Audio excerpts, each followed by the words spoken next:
Good evening, esteemed faculty members and all the delegates. Thank you for joining. This is Sahiti on behalf of Shield Connect, welcoming you all for today's webinar, episode 22 of Amogs Emergency Obstetrics Committee with Indore OBGYN Society of Ampogs. It's my privilege to introduce the embassy of today's webinar, Dr. Neha Kathod ma'am.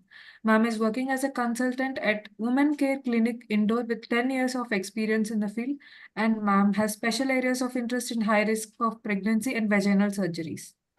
I welcome you, ma'am. And it's my honor to invite Dr. Deepali Mittal, ma'am. Thank you. Ma'am is consultant at Apollo Hospital Indore, treasurer of Indore OBGYN Society. I welcome you, ma'am, and I hand over the session to you. Thank you, Sahiti, for the kind introduction. It gives me immense pleasure to be a part of this educative and informative webinar series. A brief guide of Dr. Sneha Buyar, ma'am.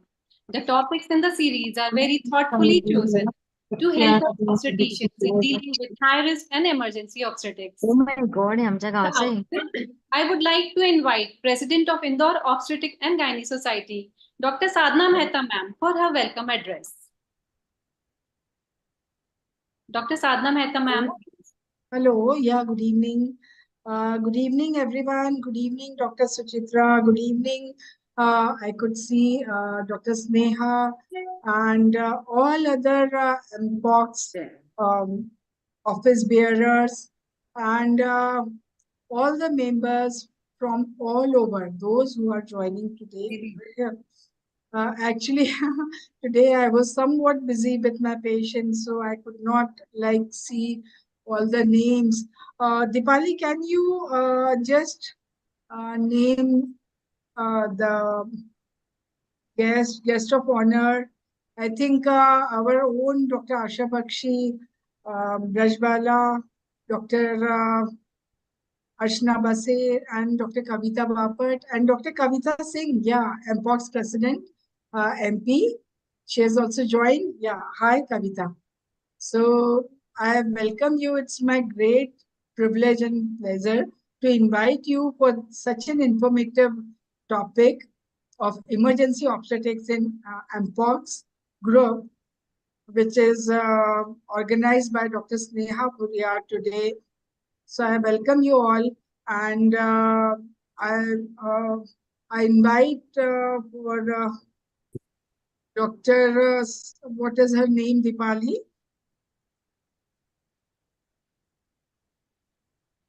Hello. Deepali, Sneha, yes, somebody who is coordinating for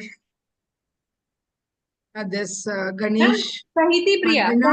Sahiti Priya. Sahiti from Shield. Yes. Sahiti. For Ganesh Pujan and all. Yes, ma'am. Yeah. Kurutvam kalyanam arogyam dhana sampada shubham kurutvam kalyanam arogyam dhana sampada shatru buddhi vinashaya deepajyotir namostute deepajyotir namostute shubham kurutvam kalyanam arogyam dhana sampada Shubham kurutvam kalyanam arogyam.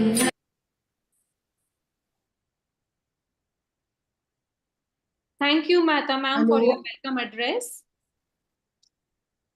It's my absolute honor to formally introduce the convener of the series and the chairperson of Emergency Obstetric Committee, Dr. Sneha Buyar ma'am.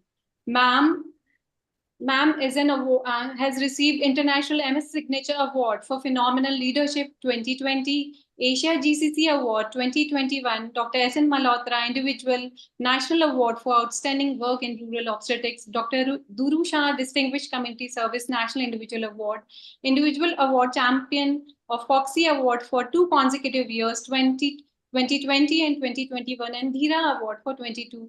Dr. Anandibai Joshi State Award by Government of Maharashtra, Lokmat Healthcare Excellence Award 2020. She has delivered more than 300 talks and more than 10 keynotes and orations and moderated more than 100 panels. Ma'am has written more than 30 chapters and articles in Thank national you. Thank you, Deepali. Thank you so much. And That's ma'am is yeah. a candidate for Vice President, West Zone. So I take this opportunity to request everybody to please vote for her. Thank you. Dr. Thank you Sneha. so much. Thank you, Dr. Deepali. A very good evening to one and all. My respect and regards to my mentor, my Dr. Suchitra Pandit Madam, who and of course Dr. Kavita Singh, who are the chief guests for today's program, and the three Bs from Indore, Dr. Asha Bakshi, Dr. Kavita Bapat, and Dr. Archana Basse as guest of honor. My entire team of Amogs, Dr. Kiran Kurtakoti, President, Dr. Bipin Pandit, Secretary, Dr. Rajendra Singh Pardesi, the immediate past president of Amogs, and of course, Dr. Madhuri Mender and Dr. Parag Beniwale as national coordinator. I welcome all of you, especially Dr. Sadhna Mehta and of course Dr. Shweta Kaur Jha, the secretary of Indore Society. And I want to thank them on the record for having collaborated with Amogs Emergency Obstetrics Committee and for all the help for coordinating this program. I welcome all of you, all the faculties. I'm sure as Emergency Obstetrics Committee, we are trying to work on not only maternal morbidity, mortality, but also on the perinatal morbidity and mortality. And today's talk, we have selected a very illustrious speaker, Dr. Lakshmi Shikhande, who is the immediate past chair of ICUG, and she'll be speaking on maternal collapse, and of course, I myself moderating the panel discussion on hypertensive disorders of pregnancy. I welcome all the esteemed chairpersons and panelists, and without much ado, I would like to have the blessings of our respected seniors after we have received the blessings of God. And I would like to invite Madam Suchitra Pandit, the past president of FOXY, past president of ISOPUB, and also the AICC chairperson. The CV will, it will go on and on, but rather than that, we would like to listen to your precious words of guidance, madam. And for this, I hand over to you. Right. Madam Suchitra Thank you Pandit. very much, Sneha. Sneha is actually like the not-out batsman. She's constantly batting. Today is the 22nd episode of the Amogs Emergency Obstetric Committee. And, emergency obstetrics is a very, very important part of our regular obstetric care. And I must thank Kiran Kurtakoti and the immediate past president Rajendra Singh Pardesi for having brought out this idea to the forefront. And of course, Sneha, you're carrying forth this particular idea. That's a very, very important work that you're doing. And the topics, even last time I've attended, and you have chosen very, very important topics: sudden maternal collapse. I think those are, it can happen to anyone. Hopefully, it never happens, but one has to be prepared. And you've got a fantastic orator, Lakshmi, who will be deliberating that. And I would have loved to meet Sumitra ji, Poonam, and I don't know whether they're there, Anupama, whether they're there. I haven't seen them, but hello to all of them. And of course, Sadhna Mehta, she's the president Yes, of Madam Sumitra is there. She's there, yeah.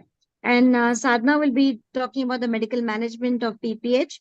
And of course, you yourself are going to be doing the panel discussion for hypertensive disorders in pregnancy. And I'm glad you've chosen three important aspects of postpartum collapse.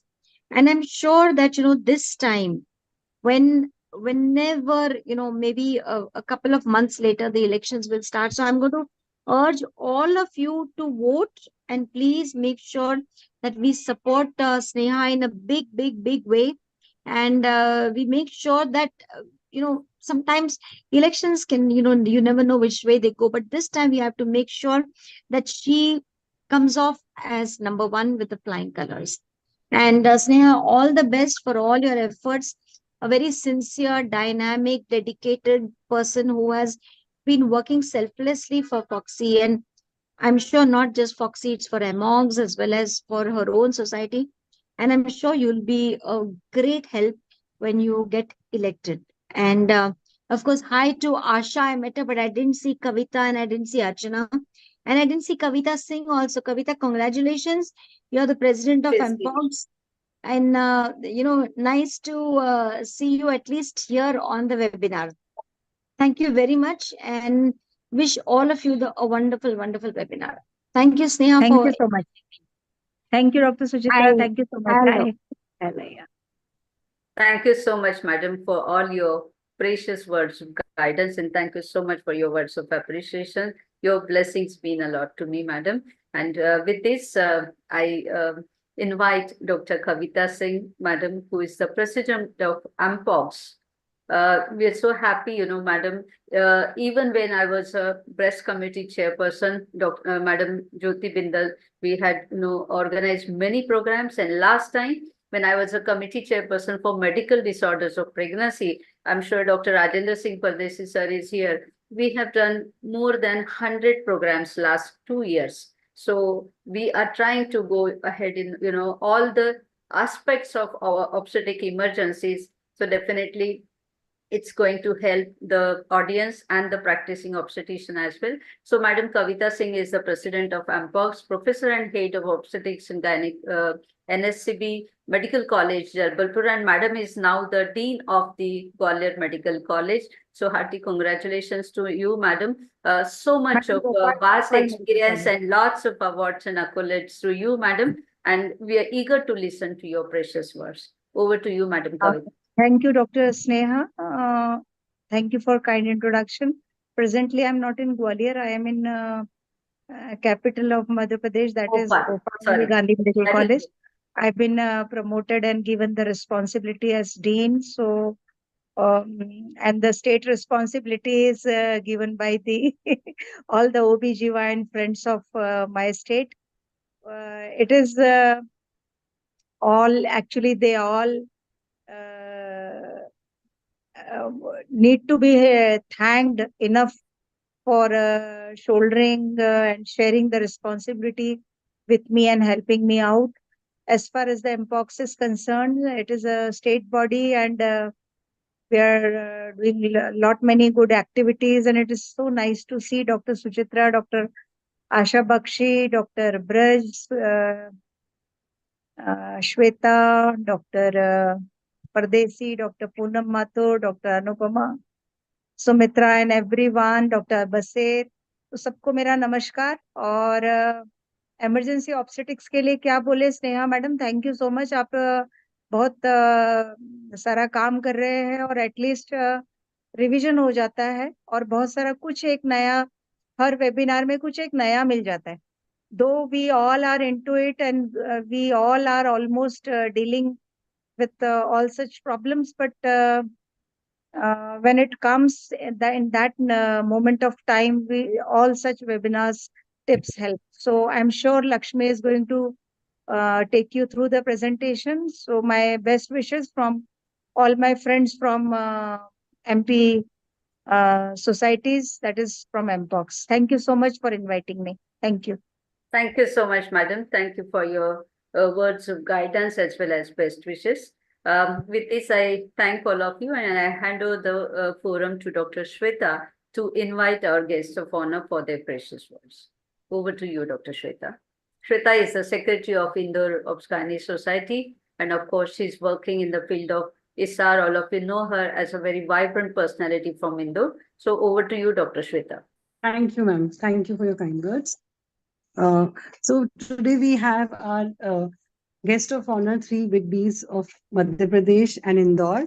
So first I'd like to call upon Dr. Asha Bakshi madam. She is the FRCOG and she is Secretary General of ISAR and member of Executive Committee AICC RCOG Red Zone. बस थोड़ा सा और she is chairperson for vice president and GS. I'll request ma'am to say a few words regarding the webinar and for Dr. Sneha. Yeah, thank you so much, Shweta, for inviting me. And I would like to congratulate Team Indore Dr. Sadhna Mehta, Dr. Dipali, Dr. Shweta, and all for joining hands with Ampogs. And I would like to congratulate Dr. Kiran Kurtkoti and Dr. Bipin Pandit also. And I would like to greet Dr. Rajendra Singh Pardesi from Ampogs. And thank you, Sneha, for bringing all these platforms together.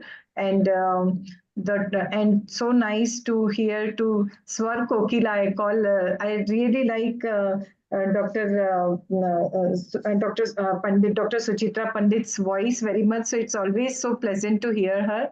And Kavita, you are really doing great job, and so nice to listen about all the good things you are doing. And I'm seeing Archana here. So these days we are not meeting that often. Archana is very busy, but nice to see, and to see all our Indore Obgyn members on Zoom, to see them. It's really nice and good feeling. And Jyoti and Brajbala, they are now more of national figures, but now I'm feeling as if they are here only, very close to my heart. So my best wishes to Sneha, who is I would say a very, very hardworking person who can make the masses move. And looking at her CV, it looks she's more than a vice president now only. So Sneha, best wishes to you. And I'm sure with your hard work, you are going to do very well. And people will appreciate your work, and it will be expressed in the form of your being elected. So all the best. And all the best to our dear Braj, who's also working very, very hard. And I'm sure people will appreciate her work also. And she is actually a sincere worker. And she's resourceful also. And at the same time, very academic also. So my best wishes to Braj. And all the best for this webinar, and the topics elected, and the theme itself is so good, emergency obstetrics. So once you talk about emergency obstetrics, you are covering 70% of the obstetrics. Just now I had a Zoom meeting with Dr. Amit Patki, and it was hardly, I think, 10 or 15 minutes, and one of my patient was delivering.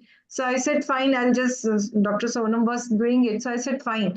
And by the end, means in 15 minutes, I've been informed that patient is collapsing. She has got PPH. She has lost more than 1,000 ml blood. So go immediately. It was good that everything was sorted out. And by the time I reached, so within few minutes, the things may change. And this is what is obstetrics. And all the time means everything is going on well, and all of a sudden the things go haywire. So very, very important to learn and to revise all the time. We all know about emergency obstetrics, but if we keep on revising, then that time, even at our spinal level, we work well. So it's obstetrics, emergency obstetrics should be at our spinal level. Our reflexes should be so good that the moment there is a problem, and we act. So very good, and I'm sure we all are going to get lots of benefit from this webinar. So all the best again, and over to you. Thank you. Thank you, Dr. Asha. Thank you, ma'am. Thank you, ma'am, for your kind words. Next, we have guest of honor, CV. Yes, Dr. Archana Basir, madam. She is also FRCOG. She was Vice President FOXY 2020, Organizing Secretary of AICOG Indore, Fellow Representative AICC RCOG, Imaging Science Committee Chair SAFOG, and past Organizing Secretary ISAR, Chairperson FOXY Imaging Committee, Managing Committee Member of ISAR, IAG, ICOG, and a Guinness World Record holder at removing the largest uterine tumor. We are so glad to have you here, and you accepted our invite. Please say a few words, ma'am. Basir, ma'am. Thank you, Shweta, for kind words. It's very difficult to follow after the legendary Dr. Asha Bakshi. I think she has covered everything. I mean, she is like one person who will take everyone together. So I'm really glad that Sneha Bhuyar, who is, as Dr. Bakshi has said, is more than a vice president. I think, Sneha, you are doing a great job by joining different societies like Ampogs, Amogs, and Indore Obgyn Society. So I'm really congratulate Dr. Sadhna Mehta, Dr. Shweta Kolja, and Dr. Dipali Mittal for really joining hands, or what I can say, accepting Dr. Sneha Bhuyar's webinar, and spreading the obstetric emergency learning amongst our members. And I'm really happy to share platform with Dr. Kavita Singh, Dr. Pandit, and Dr. Pardeshi, and all the dignitaries of the FOXY. So it is really a very good topic, and I'm sure there will be a great learning. And Sneha and all the IOGS office bearers, please keep doing such kind of activities, so that as we keep revising, because there are certain failed statements and there are certain past statements. So if you are doing your obstetric emergencies even on an everyday basis, but if you get some tipping points or some tips from some other colleague, that can really save a life. So that's really excellent topic. My all the best to all of you. And Braj, you're also doing a great job. Jyoti and all of you, I think now you all have become a national figure. Shweta, Dr. Mehta, Dr. Dipali, I think we would like to see more and more Indore Obgyn Society to come on the national level, and we would be really happy that there is a line there from in FOXY from IOGS. And Sneha, what can I say about you? You are a gem of a person, and the amount of social work and academic work you do is phenomenal. And one more point before I end, I think this webinar you have really included all age groups of obstetrician and gynecologists. I see in the panel discussion, a lot of young gynecologists from Indore Obgyn Society are being involved. So this is really going to be a good learning and good webinar. So all the very best to all of you. Thank you so much, Dr. Archana. Thank you so much for your words of appreciation, and your wishes mean a lot to me. Thank you so much once again. Do we have Dr. Kiran Kurtakoti, the president of Amogs, here?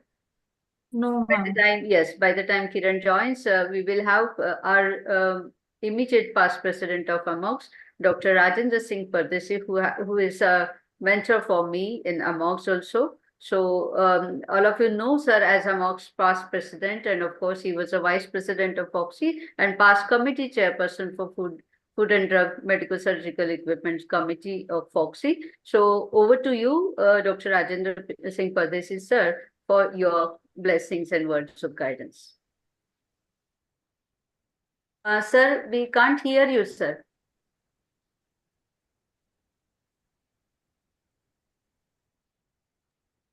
Your voice, I think your device audio is low.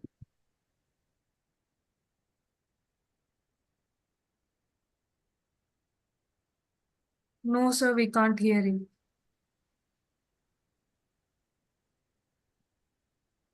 Sir, we can't hear you.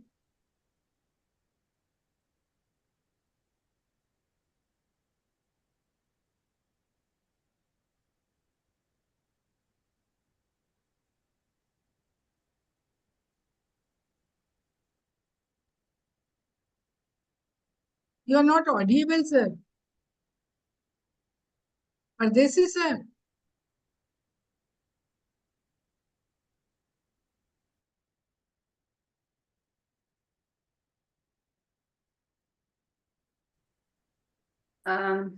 Sir, I think your device volume is very low, or you are not connected with the computer audio, I think, to this program. So I think we will have his So words. please remove the audio device and check once. So I think, can you send him a prompt saying join with audio, computer audio? sir has already joined, ma'am, with the Oh, but audio. then the audio is not there, no? Yes. Sir, can you remove the earphones and talk once, sir, so that that might work.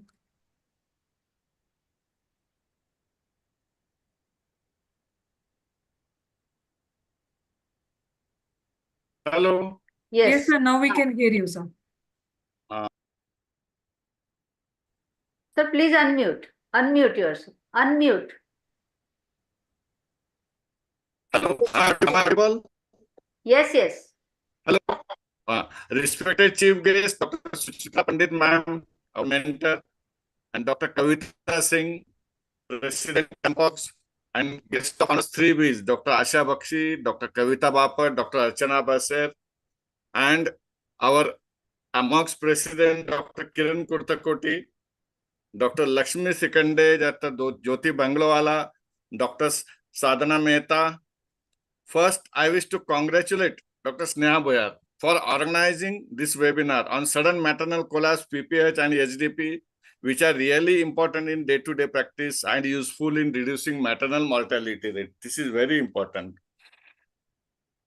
I don't want to go in details about already explained by the 3Bs and our chief guest. I wish every success to Dr. Sneha Boyar for her future endeavor in FOXI as Vice President in these forthcoming elections. And after 3Bs from Indore, now 4th B is in, that is Bangalore, and now 5th B is trying, contesting. I wish every success to Dr. Brejbala for her future endeavor in FOXI as Chairperson of Environmental Health Committee. Wishing every success to this webinar. Thank you. Thank you so much for inviting me. Thank you. Over to Sneha. Yes, thank you so much, sir, for your blessings. Thank you so much for your support always. With this, I thank all the respected dignitaries, Madam Suchitra Pandit, Dr. Kavita Singh, Madam Speaker, Dr. Lakshmi Shikhande, and of course, my Amogs office bearers. And I thank all the esteemed panelists and chairpersons, of course, Dr. Sadhana Mehta and Dr. Shweta Kaul, the President and Secretary of Indore Society. I thank all of you for the collaboration, and of course, we go ahead with the academic session without much ado. Over to you, Dr. Shweta and Dr. Deepali. Thank you, ma'am. Moving forward to our academic session, the topic of our first session is sudden maternal collapse, and the speaker is none other than Dr. Lakshmi Shikhande ma'am. The chairpersons for the session are Dr. Sumitra Yadav ma'am, Dr. Poonam Mathur ma'am, and Dr. Anupama Dave ma'am. Dr. Sumitra Yadav ma'am is professor and head obstetric and gynae department, MGM, MC, and MTH Indore. She has an teaching experience of 33 years. She has been an organizing chairperson and secretary of many workshops and conferences. She has won many awards like Nari Shakti Award, Nai Dunia Naika Award, and many more. She is the chairman of MDSR Committee Indore Division, Mahila Utpidan Samiti, Violence Against Women. She has been an expert member and of the advisory board of PCP and DT District MTP Board, ART regulation. And she has more than 50 publications in international and national journals and won many best paper awards. And she has written 13 chapters in textbooks and editor of 3 workshop modules. Second chairperson is Dr. Poonam Mathur ma'am. She is professor, Department of Obs and Gynae, MGM Medical College Indore. President MP Teachers Association Indore. She is past president of IMS Indore chapter, past president Indore Obs and Gynae Society. Okay. Ma'am has special interest in urogynecology. Dr. Professor Anupama Dave ma'am. She is professor and unit head Department of Obs and Gynae, MGM MC Indore. And she is the past secretary of ISOPA, past secretary Ampogs, organizing secretary national conference. She is the recipient of many awards like Foxy Sun International Traveling Fellowship, winner of prestigious Foxy Korean Award. And she is a winner of Dr. Amendranath Dunn Award, winner of Umaram Prize for Best Paper Presentation. And she is a master trainer and nodal officer for Foxy mock training, master trainer for IPAS CAC training. And her special interest is in high-risk pregnancy and NDVH. May I now request Dr. Sumitra Yadav ma'am to introduce our first speaker, Dr. Lakshmi Shikhande ma'am. Good evening, everybody. It's my privilege that you people have given me to be chairing this session right now. I'm really thankful to Dr. Sadhana Mehta, Dr. Shweta Kaul and Dipali Mittal from Indore, and to Dr. Sneha Bhuyar for giving me this opportunity. I wish Dr. Sneha the very best for her future endeavors that we can hear.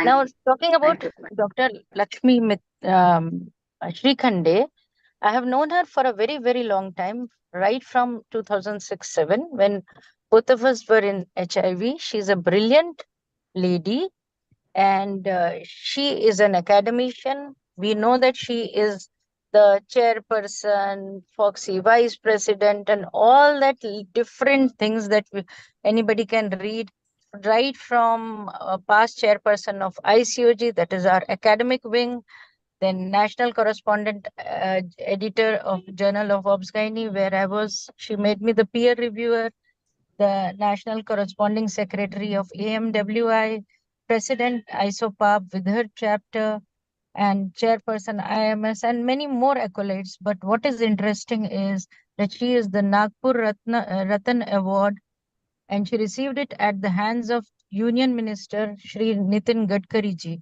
She received the Bharat Excellence Award for Women's Health. She received Mehru Dara Hansotia Best Committee Award for her work as chairperson of HIV/AIDS Committee, Foxy 2007-9, and she has received appreciation letter from the Maharashtra government for her work in the field of Save the Girl Child. She has, the thing that is very important is that she has sensitized 2 lakh boys and girls on adolescent health issues.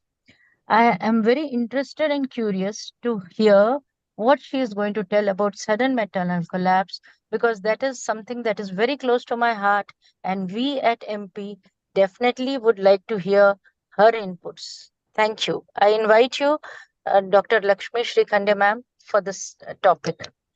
Thank you so much. It's really what should I say, honor and pleasure to get introduced by Dr. Poonam Mathur. And yes, we know each other from a very, very long time, when 15 years back, I said 17 years back, when I Madam, was Dr. Sumitra Yadav. Dr. Sumitra Yadav. Oh, sorry, Dr. Sumitra Yadav. So I am so happy, and yes, for all the contesting candidates, wish you all the best for your upcoming elections. And coming to my topic, that is sudden maternal collapse. So before going into the details of sudden maternal collapse, I would like to start with that, as Asha Bakshi said, it's really a rare but a life-threatening event that can occur in a variety of circumstances. And what is really more important for us to know, that it is likely to present in an environment of predominantly young, healthy women looked after by a staff who have little experience of cardiac arrest in pregnancy. The definition of maternal collapse is an acute event involving the cardiorespiratory system and or brain, resulting in a reduced or absent conscious level and potentially death at any stage in pregnancy, and remember, up to 6 weeks after delivery. So postpartum period is also taken into the definition of maternal collapse. The true incidence, it lies somewhere between 0.14 births, and as it is such a rare event with potentially devastating consequences, it is essential that we caregivers are skilled in initial effective resuscitation techniques, and we are able to investigate and diagnose the cause of that collapse, so that we can give appropriate directed continuous management. Remember, when we are talking of maternal collapse, the most common cause is vasovagal attack and the post-ictal state following an epileptic seizure, which are the most common causes, but we are not discussing these two causes in our this presentation. Barring these two causes, there are many causes. However, remember, some causes are not obvious. Though some causes may be related to the pregnancy, but the increasing number of pregnant women of advanced age, which we all are witnessing, it means that cardiac arrest may present secondary to coexisting medical conditions. Remember, whatever be the cause, we have to evaluate the causes of maternal collapse after we do the initial resuscitation. I know it's a very, very crowded slide, but I have tried to give you a very comprehensive chart about the common obstetric specific causes of the cardiac arrest in pregnancy. They are basically 4H and 4T. That is, hypoxia can be because of pulmonary embolism, heart failure, anaphylaxis, preeclampsia, eclampsia. Then hypovolemia, we all know that massive hemorrhage, that is postpartum hemorrhage, sepsis, anaphylaxis. Don't forget the high spinal anesthesia, hypothermia, and 4H is hypo or hyperkalemia. Hyponatremia by oxytocin use is of importance to we OBGYNs. Then hypokalemia because of severe emesis gravidarum, and hyperkalemia. When we are talking to 4Ts, that is thrombosis, maybe because of amniotic fluid embolism, air embolism, pulmonary embolism, or myocardial infarction. Another T is toxins. Third T is tamponade, and fourth T is tension pneumothorax.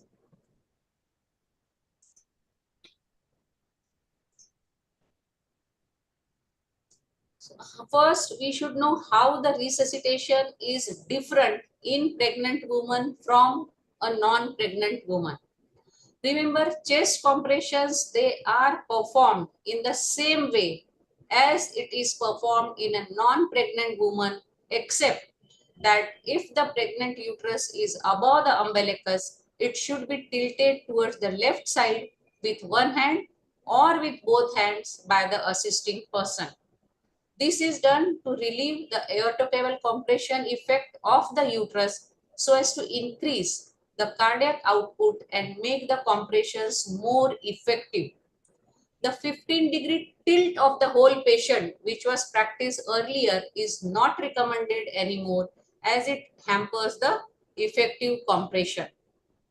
Another thing which everyone should remember is physiological changes that impede the resuscitation, and that is cardiovascular, which we have already discussed. Then respiratory, there is a reduced functional residual capacity and increased oxygen consumption, which increases the rate of desaturation, and it greatly hinders the adequate oxygenation during CPR.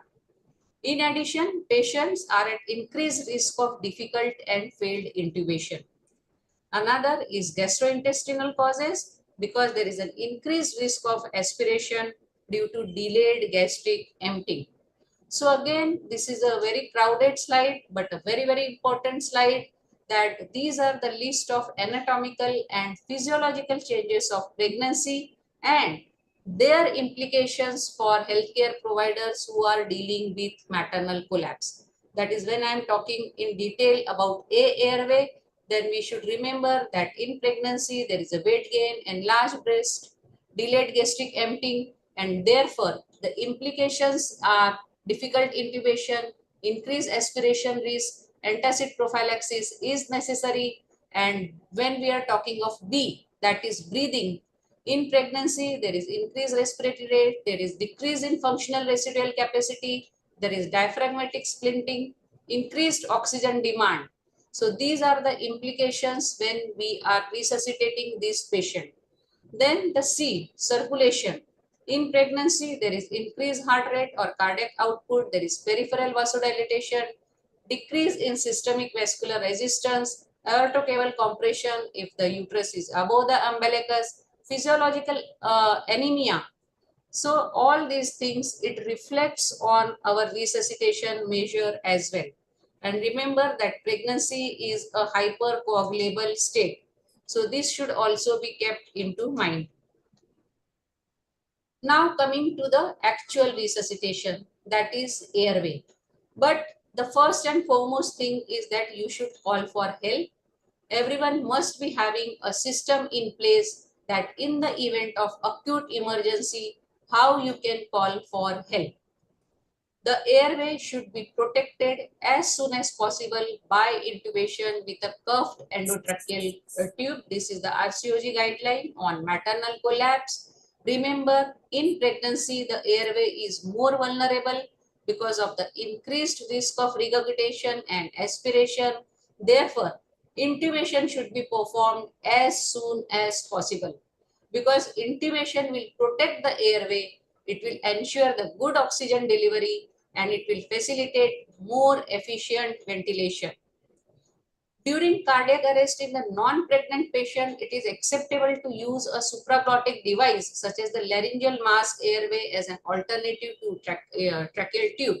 But in pregnancy, as I already said, there are more chances of aspiration.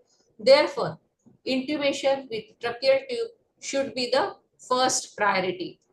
These are the suggested equipments which should be there in every facility in case we have to manage. I know our operation theaters are well equipped with it, but we should have the other equipments as well when we have difficult intubation. Now coming to B, that supplemental oxygen should be administered as soon as possible. Again, this is RCOG guideline. And why this guideline? Because of the increased oxygen requirements and rapid onset of hypoxia in pregnancy, it is important to ensure optimal oxygen delivery by adding 100% oxygen to whatever method of ventilation you are employing. Remember, bag and mask ventilation should be undertaken in these cases until intubation can be achieved. Now is the C, that is circulation. In the absence of breathing, despite a clear airway, chest compression should be commenced immediately. Chest compression should not be delayed by palpating for a pulse, but it should be commenced immediately in the absence of breathing, and it should be continued until the cardiac rhythm can be checked and cardiac output is confirmed. As you all can see in the diagrams, that how you should place your hands, how you have to give the effective chest compressions.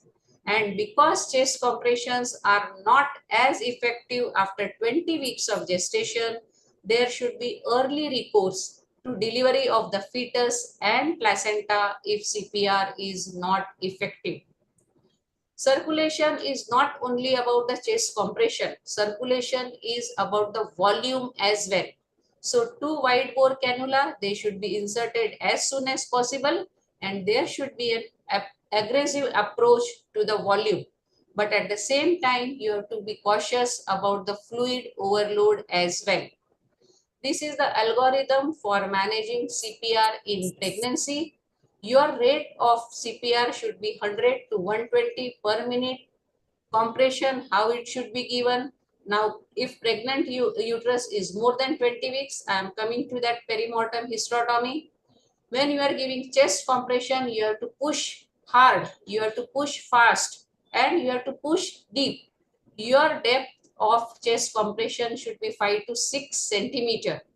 And after each compression, you have to allow chest to recoil. Now coming to the cesarean section, when you should perform perimortem cesarean section, when, where, and how. Remember, if there is no response to correctly performed CPR within 4 minutes of maternal collapse, or if resuscitation is continued beyond this in women who are beyond 20 weeks of gestation, delivery should be undertaken to assist maternal resuscitation. And this should be achieved within 5 minutes of the collapse. This is from the RCOG guidelines, and the rationale for this timeline is that the pregnant woman becomes hypoxic more quickly than the non-pregnant woman, and irreversible brain damage can ensue within 4 to 6 minutes. So delivery of the fetus and placenta, it definitely reduces oxygen consumption, improves the venous return and cardiac output, and it facilitates the chest compression and makes ventilation easier. It also allows the heart to be compressed easily through the diaphragm against the chest wall, by placing the hand behind the heart and compressing it against the posterior aspect of the anterior chest wall. This improves cardiac output beyond that which is achieved with closed chest compressions. Before 20 weeks of gestation, remember there is no proven benefit from delivery of the fetus and placenta. Perimortem caesarean section should be considered a resuscitative procedure to be performed primarily in the interest of the mother and not the fetus survival. Delivery within 5 minutes of maternal collapse improves the chances of survival for the baby, but this is not the reason for delivery. If maternal resuscitation continues beyond 4 minutes of collapse, delivery of the fetus and placenta should be performed as soon as possible to aid this, even if fetus is already dead. There is, of course, the possibility that the outcome could be that of a severely damaged surviving child. But remember, the interest of the mother comes first in these cases. Perimortem caesarean section should not be delayed by moving the woman. It should be performed where you are actually doing the resuscitation. Time should not be wasted by moving the woman to an operating theater. A perimortem caesarean section can be performed anywhere, with a scalpel being the only essential equipment required. With no circulation, there won't be any blood loss and you don't require any anesthesia. If resuscitation is successful following delivery, there should be prompt transfer to an appropriate environment at that point, as well as anesthesia and sedation should be given to ensure to control the hemorrhage and to complete the operation. The doctrine of the best interest of the patient would apply to conduct of this procedure being carried out even without consent. Now, which incision? The operator should use the incision that will facilitate the most rapid access. In terms of the best incision to use, a midline abdominal incision and a classic uterine incision will definitely give the most rapid access, but many will be unfamiliar with this approach. And as delivery can be achieved rapidly even with a transverse approach, the operator should use the approach they are most comfortable with. If resuscitation is successful, the uterus and abdomen should be closed in usual way. And where the outcome is not successful, the case should be discussed with the coroner or the procurator fiscal to determine whether you need to do postpartum, but you have to do the postmortem. A perimortem caesarean section tray should be available on the resuscitation trolley in all areas where maternal collapse may occur, including the accident and emergency department. To ensure there are no delays in executing a perimortem caesarean section when indicated, the equipment necessary should be immediately available.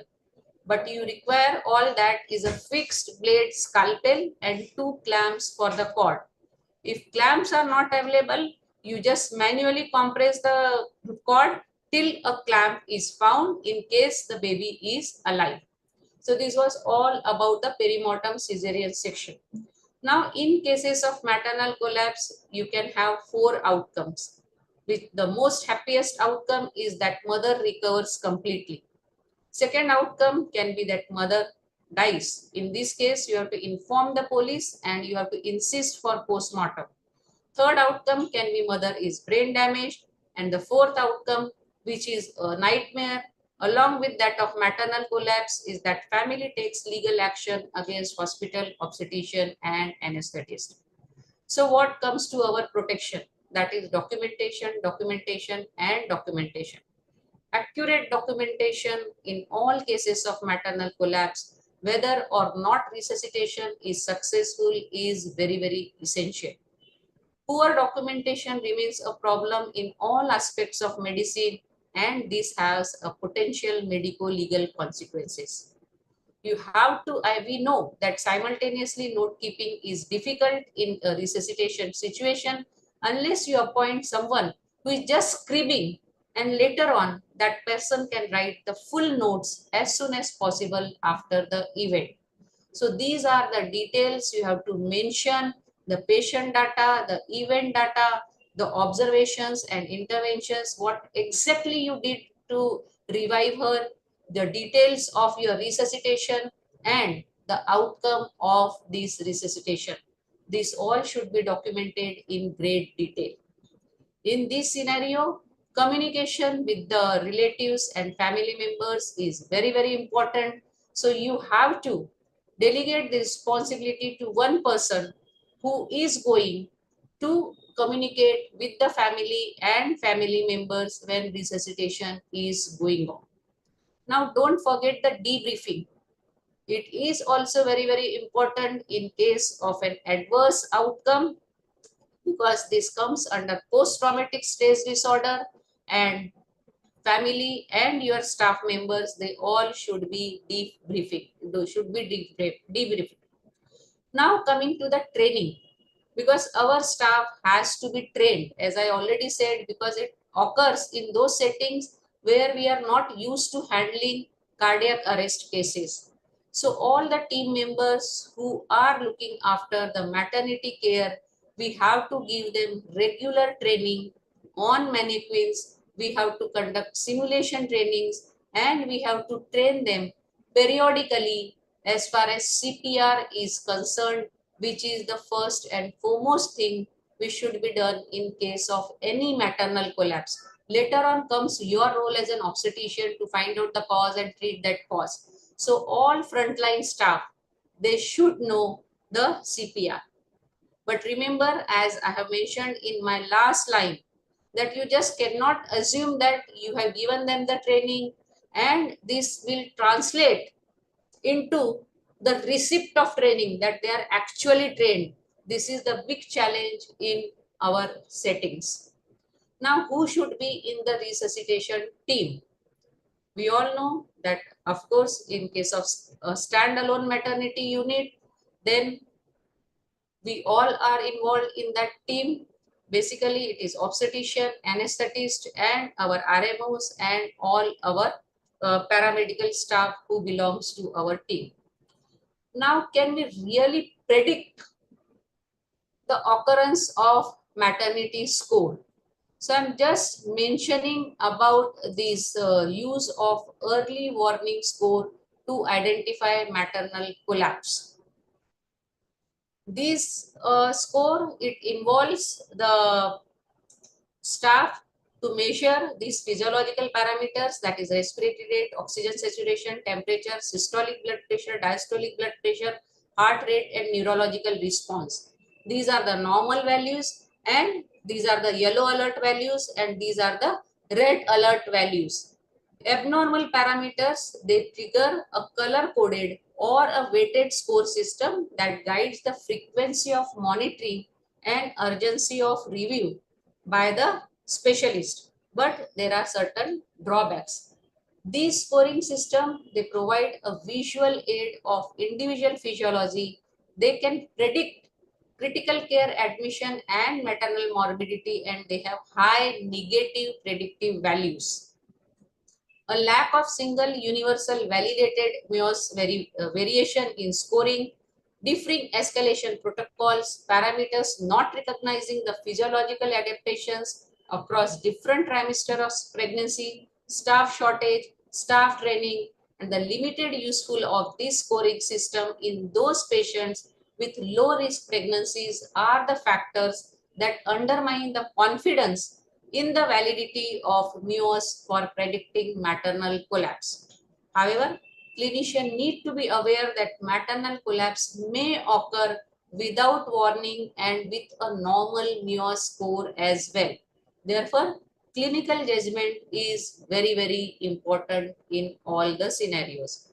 So to summarize, maternal collapse is a rare life-threatening event that can occur at any stage of pregnancy or up to 6 weeks postpartum. Prompt identification and timely intervention by a multidisciplinary team that includes obstetrician, midwifery staff, and an obstetric anesthetist are essential to improve maternal and fetal outcomes. Standard adult resuscitation guidelines need to be followed with some modifications taking into account the maternal fetal physiology, which all clinicians should be familiar with.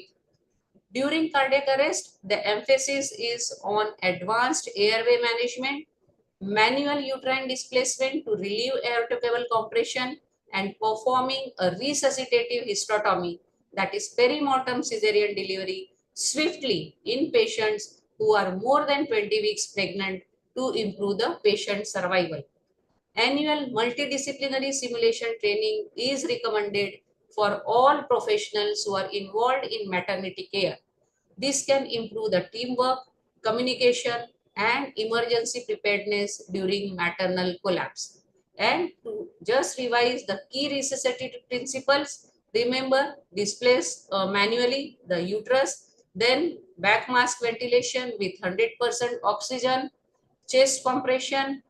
Do not delay the usual measures such as defibrillation and administration of medications, and all medications at the same doses for treatment of cardiopulmonary arrest in non-pregnant patients are used for pregnant patients. So, and you have to designate a dedicated timer to notify the resuscitation team when 4 minutes have elapsed. Otherwise, we all are busy with the resuscitation and we really don't know when 4 minutes have gone by. So somebody should take a note and to inform the resuscitation team that 4 minutes have gone by so that they can go ahead and do the perimortem cesarean section, and it should be performed at the place where you are actually doing the resuscitation. The survival of the mother and neonate depends on the several factors, including the underlying etiology of the arrest, maternal location at the time of the arrest, whether she is in the hospital versus whether she is outside the hospital, and the speed of your resuscitative efforts and your skills and resources of the healthcare providers. These all will make a difference in the outcome of this maternal collapse. So this is the chart. You all can take a screenshot. This is the summary of the maternal collapse that you should start with the help. Then ABC we have already discussed, emergency hysterotomy in great detail we have discussed, and how to manage the hemorrhage also. So thank you friends. Thank you so much for your patient hearing. Thank you, ma'am, for an excellent talk on such a difficult topic. May I now request our chairpersons, Dr. Anupama Dave ma'am and Dr. Poonam Mathur ma'am, to give their inputs and to summarize the session. Thank you, Dr. Lakshmi ma'am, for the excellent and very informative talk. We have been doing this in the Code Blue webinar series, and one such webinar was an hour ago. The main thing which I would like to highlight is the documentation and debriefing, which we usually do not do. And then the concept of perimortem cesarean, awareness is not there for that concept. So we need to create an awareness so that more and more cases can be revived in this manner. And then there's a question about consent, who to give consent. So would you like to say something on that? No, I said no, even if you can do perimortem cesarean section without consent in the best interest of the patient. But yes, of course, then don't, you should inform the police or the coroner or your civil surgeon. Yeah, if any such thing happens, you can inform them that she's going to die and we are trying it. But there's no need for any written consent. Thank you, ma'am. Thank you. Written consent, because you just can't take in that short period of time. Yes. Dr. Poonam Mathur ma'am. Yeah, it was a wonderful talk as usual. And we have been enjoying your inputs. You are highly academic, and I should congratulate you and also wish all the very best to dear Sneha, also to Bridge and all the team for a good academic sessions in the future. But definitely, as rightly said by Anupama, that at times we do something in the interest of the patient, but the medical legal problems or the chaos which occurs due to, because if we do it without any consent, then there can be a problem which can crop up later on. Because if we revive the patient and she bleeds, they may say that this is because you did the cesarean or whatever. So yeah, situations are difficult to manage in such cases, but we have to keep a calm, inform the attendants, and it's a team effort, definitely. Thank you so much. Thank you, ma'am, for your wonderful input. Moving on to the second session, the topic of the next session is medico-legal management of PPH. And the speaker is President Indore Obstetric and Gynecological Specialists Association, Dr. Sadhna Mehta, ma'am. The chairpersons for the session are Dr. Jyoti Banglowala, ma'am, Dr. Brajbala Tiwari, ma'am, and Dr. Shweta Kaul Jha. Dr. Jyoti Banglowala, ma'am, as the chairperson, Ethics and Medical Legal Committee. Thank you, Deepali. Thank you. Jyoti, Just show CV of. She's Vice President Indore Obs and Gynae Society, Coordinator Medical Legal Workshop, and she has published many papers and conducted various educational and awareness programs. Second chairperson is Dr. Welcome, Dr. Jyoti. She's Secretary, Indore Obs and Gynae Society. And she is a focused, passionate, and fertility and IVF specialist doing educated. Thank you. Thank you, Deepali. Welcome, my dear Dr. Shweta. Welcome. Thank you, ma'am. Dr. Brajbala Tiwari, ma'am. She is the immediate past president of Indore Obs and Gynae Society, Vice President IMA, Past President IMA, Secretary ISOPAP Chapter Indore, Joint Secretary MPSR. Thank you, Dr. Deepali. Welcome, Braj, and all the best to you, dear. Thanks, ma'am. And may I now request Jyoti Banglowala, ma'am, to introduce Dr. Sadhna Mehta, ma'am. Yes, Deepali. It is actually my honor to introduce Dr. Sadhna Mehta, madam. But before that, I want to give heartful thanks to Dr. Sadhna Mehta, madam, Dr. Shweta, and Dr. Deepali for giving me this opportunity, and Dr. Kiran Kurkoti, sir, Dr. Vipin Pandit, sir, Dr. Pardesi, sir, and Dr. Mahendle, madam, and Dr. Sneha Buyar for collaborating this with the Indore Society and giving this opportunity to our society members. And now for the introduction of Dr. Sadhna Mehta, madam, everybody knows very soft-spoken, very humble, down-to-earth president of ours. And she is a so God-loving and spiritual. I don't even see, and even in the past also never saw her even scolding anyone. And she is actually a human power, means excellence. Dr. Sadhna Mehta, madam, is at present president of Indore Obs Gynae Society and having the experience of 29 years in dealing high-risk pregnancies, infertility. No, madam, no, madam. You are our. Yeah. When Thank you for the words of appreciation. Thank you. Limca Book of Records for operating huge para-ovarian cyst of 10 into 12 inches in size and operated in Indore. And it is a very long back when we are not having any facilities like big ICU. And that time, my Sadhna Mehta madam did this. And she received second prize for paper presentation at ISAR 2013 in Indore and presented many papers in national and international conferences. And she is actually, her topic of interest is stress and recurrent pregnancy loss, one-day hysterectomy, metabolic syndrome, and menopause, RPL, female infertility, or hyperchromocystemia, and PIH, etc. And she is actually a believer of the Babaji. And whenever she gets time, even we talk her for 5 minutes or 10 minutes, always she is trying to cool us down. She is trying to give us the pearl of wisdom. Welcome you, madam, for this very important talk for every obstetrician, medical management of PPH. Welcome, madam. Thank you, Jyoti. Thank you for your words of appreciation. I'm really touched by your your words of appreciation. Thank you.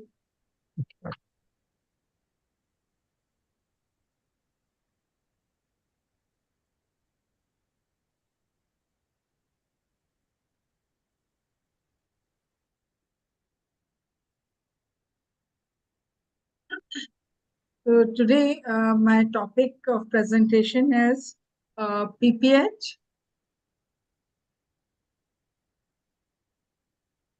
So PPH, as you all know, we are very much scared of maternal mortality, particularly after delivery. We see many cases, and which is very many times we never predict PPH, but still then the patient bleeds and collapses. So it's a nightmare for each and every obstetrician to to manage a delivery because of PPH, because we are so much worried for the excessive bleeding just after delivery. So PPH can be primary PPH and secondary PPH, as everybody knows.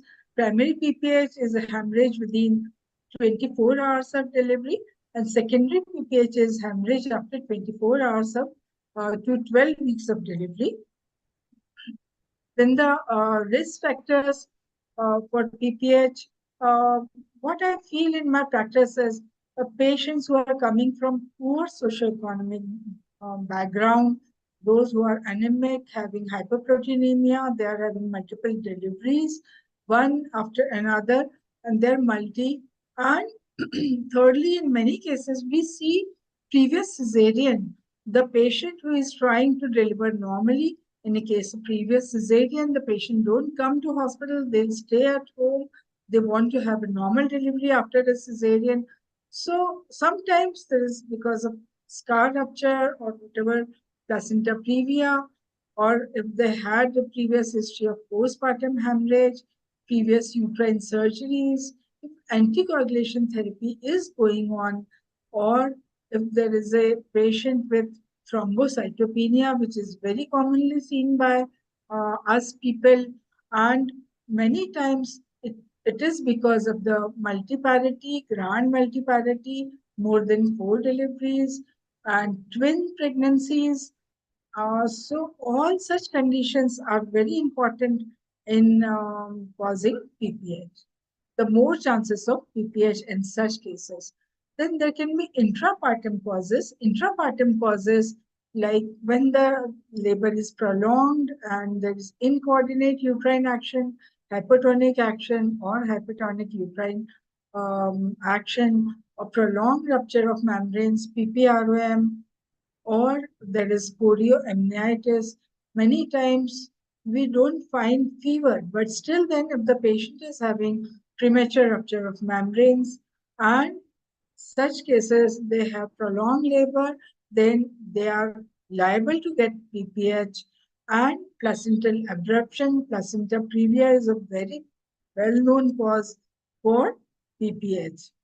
Then placenta accreta syndrome, precipitate labor, obstructed labor, all these are the causes of PPH. They can increase the incidence of PPH.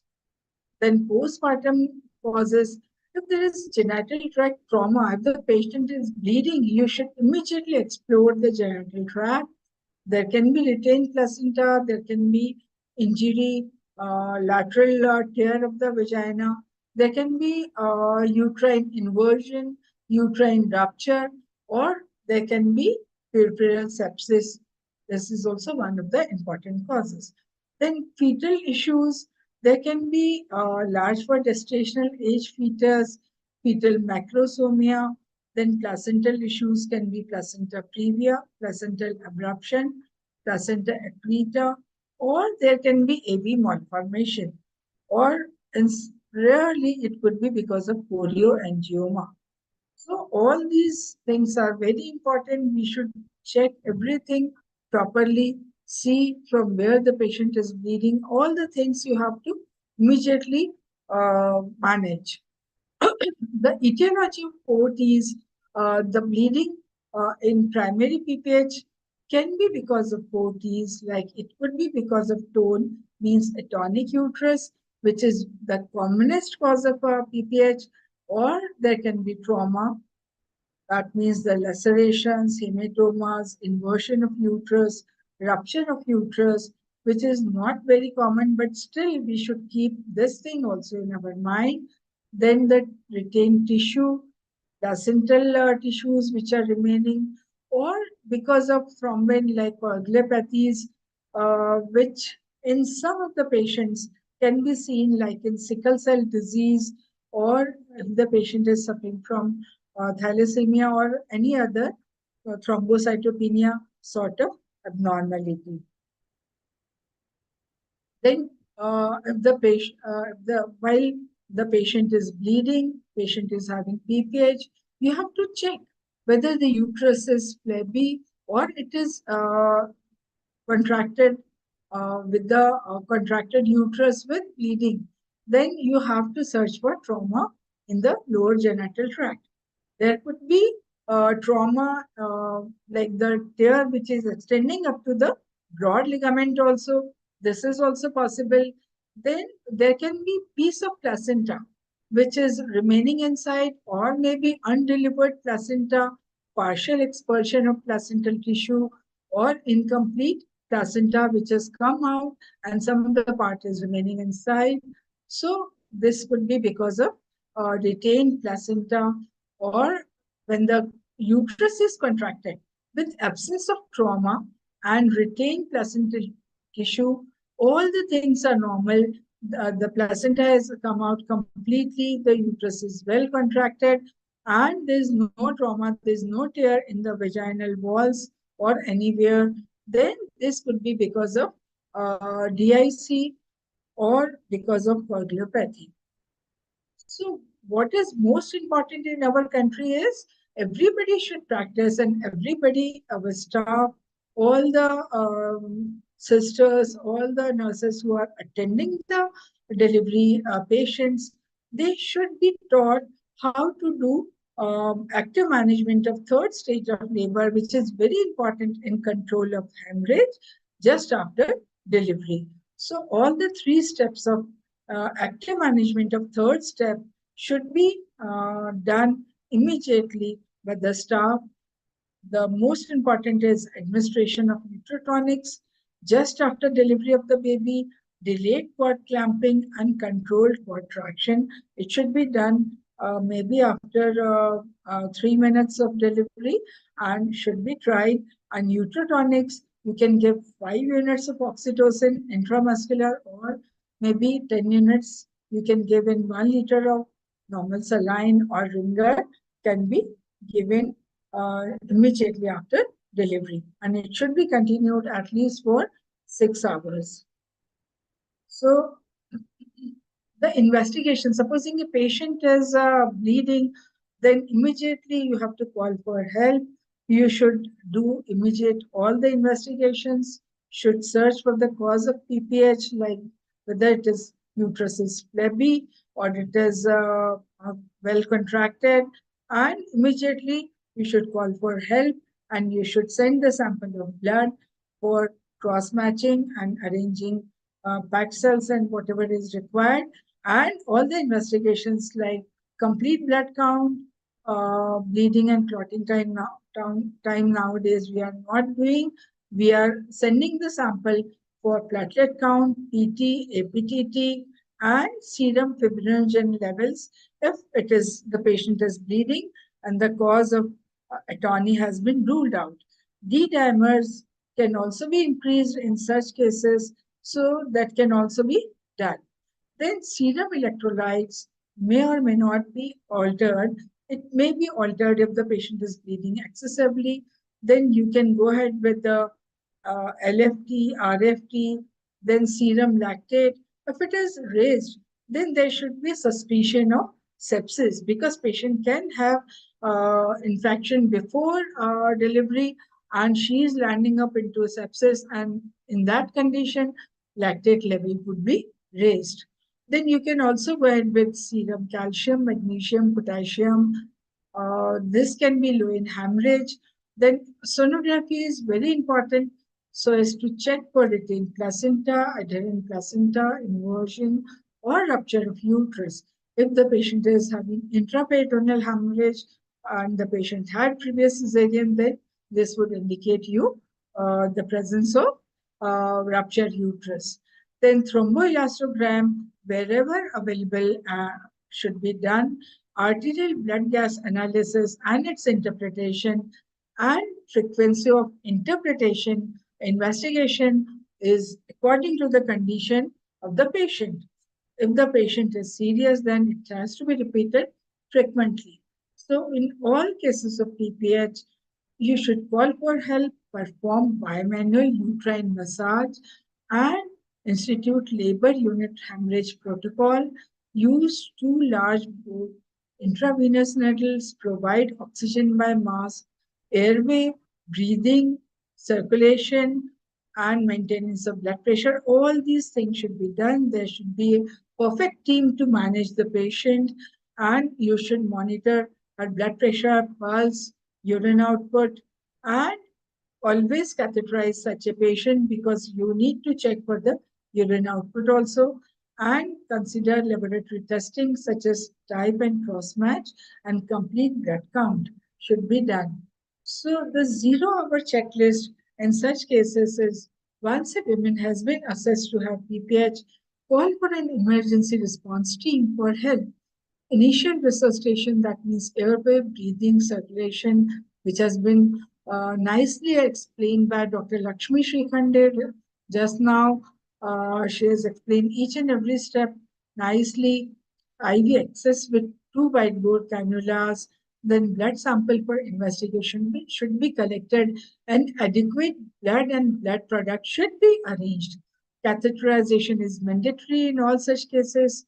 The vitals, the shock index must be recorded. So you should have a perfect team, and you should be doing their training on a regular basis. So, and a quick history and rapid initial assessment of the patient is very vital to save the life of a patient.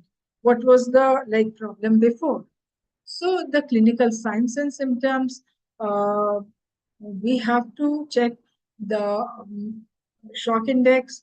If the blood loss is less than 15%, then stage 1, in stage 1 of shock, the patient will have blood loss around 500 to 750 ml, pulse rate would be less than 100, and respiratory rate would be below 20, and blood pressure would be normal, and mental state would be normal.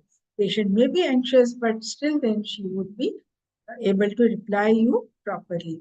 In stage 2, if the patient has lost around 15 to 30% of her blood volume, like the blood of 750 to 1500 ml, then the pulse rate will rise and it will be more than 100, and the respiratory rate would rise from 20 to, it will be somewhere between 20 to 30, and blood pressure would be decreased. You have to check what was the initial blood pressure and now what is the blood pressure at this stage. Then the mental state would be somewhat anxiety could be there.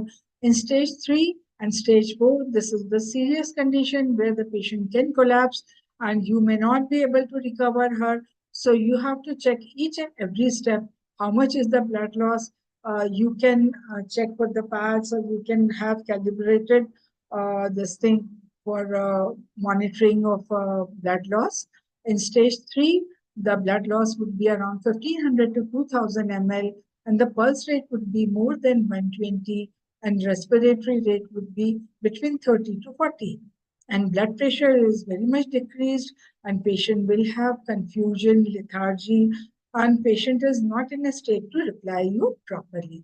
In stage 4, that is the last stage of shock, the patient has lost around more than 40% of her blood, and her blood loss is more than 2000 ml, and the pulse rate would be increased to around 140 or maybe more. And that means the pulse will be thready, the respiratory rate will be more, around 35, and the blood pressure would be decreased, and there will be a state of confusion in such a condition. So we can calculate the modified shock index.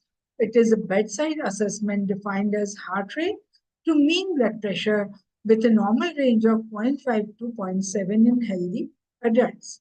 So if it goes beyond 0.7, you have to be very much alert.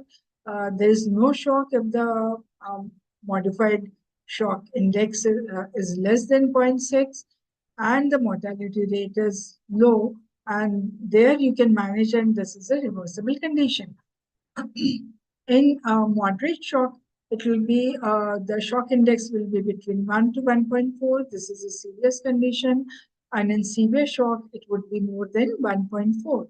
So the mortality rate will gradually increase if the blood loss has been more. So the clinical and pharmacological management. So you have to assess the whether the uterus is well contracted or there's atony of uterus. In cases of uterine atony, you need to do uterine massage or bimanual uterine compression can also be done, and aortic compression can also be done, and immediately you should administer uterotonics. Then you can also use tranexamic acid injection, 1 gram IV, to be given immediately within 3 hours of PPH, and repeat another 1 gram after 30 minutes of PPH persist. If the uterus has contracted in spite of inspect for genital tract trauma, all this should be done immediately. At the same time, you should have efficient assistance. Then you have to immediately control the bleeding. You have to suture the bleeding and evaluate for blood coagulation abnormalities also. You can also go ahead with D-dimer, fibrinogen levels. All these things should be done. If fibrinogen levels are 200 or less than 200, then you have to give the patient cryoprecipitate also. That is also needed. And FFP or single donor platelets also you can infuse. If the patient is still bleeding, you have given all the uterotonics, you have given prostrodin, oxytocin or carbetocin, whatever you have given, but then you need to go ahead with the uterine balloon tamponade to be done and NASG to be placed in the case of where the facilities are not there. If you are a gynecologist, I feel better we can manage at our own place. We can do a surgical management of such cases, and if the facilities are not there, then a patient should be transferred to a proper facility in level 3 settings. So she can be taken for surgical compression sutures, uterine artery ligation, stepwise devascularization, uterine artery embolization, and hysterectomy can also be done. So the uterotonics post-delivery, what we use is oxytocin, 10 units intramuscular or IV. The dose can be increased up to 40 units. So the onset of action of oxytocin, it is a very good drug, but it needs cold storage. The onset of action is 1 to 3 minutes, and the effect lasts for 10 to 15 minutes. And the side effects are minimal, and the many times cardiac dysfunction is there. Then you have to be very careful.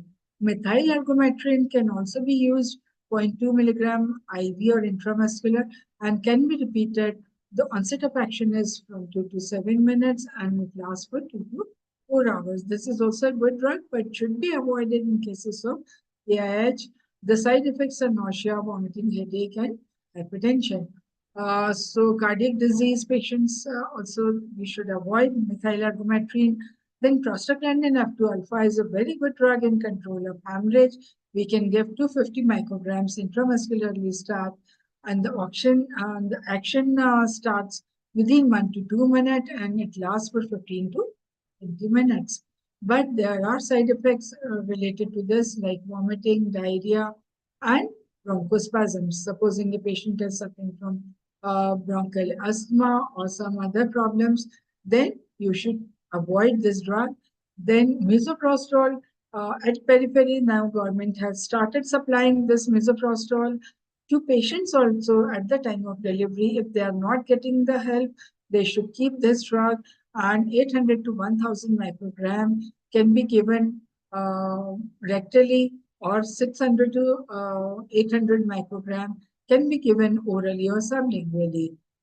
Its effect lasts for less than 75 minutes, and it only thing is it causes pyrexia, shivering, and if there is a pre-existing cardiovascular disease, you have to be very careful.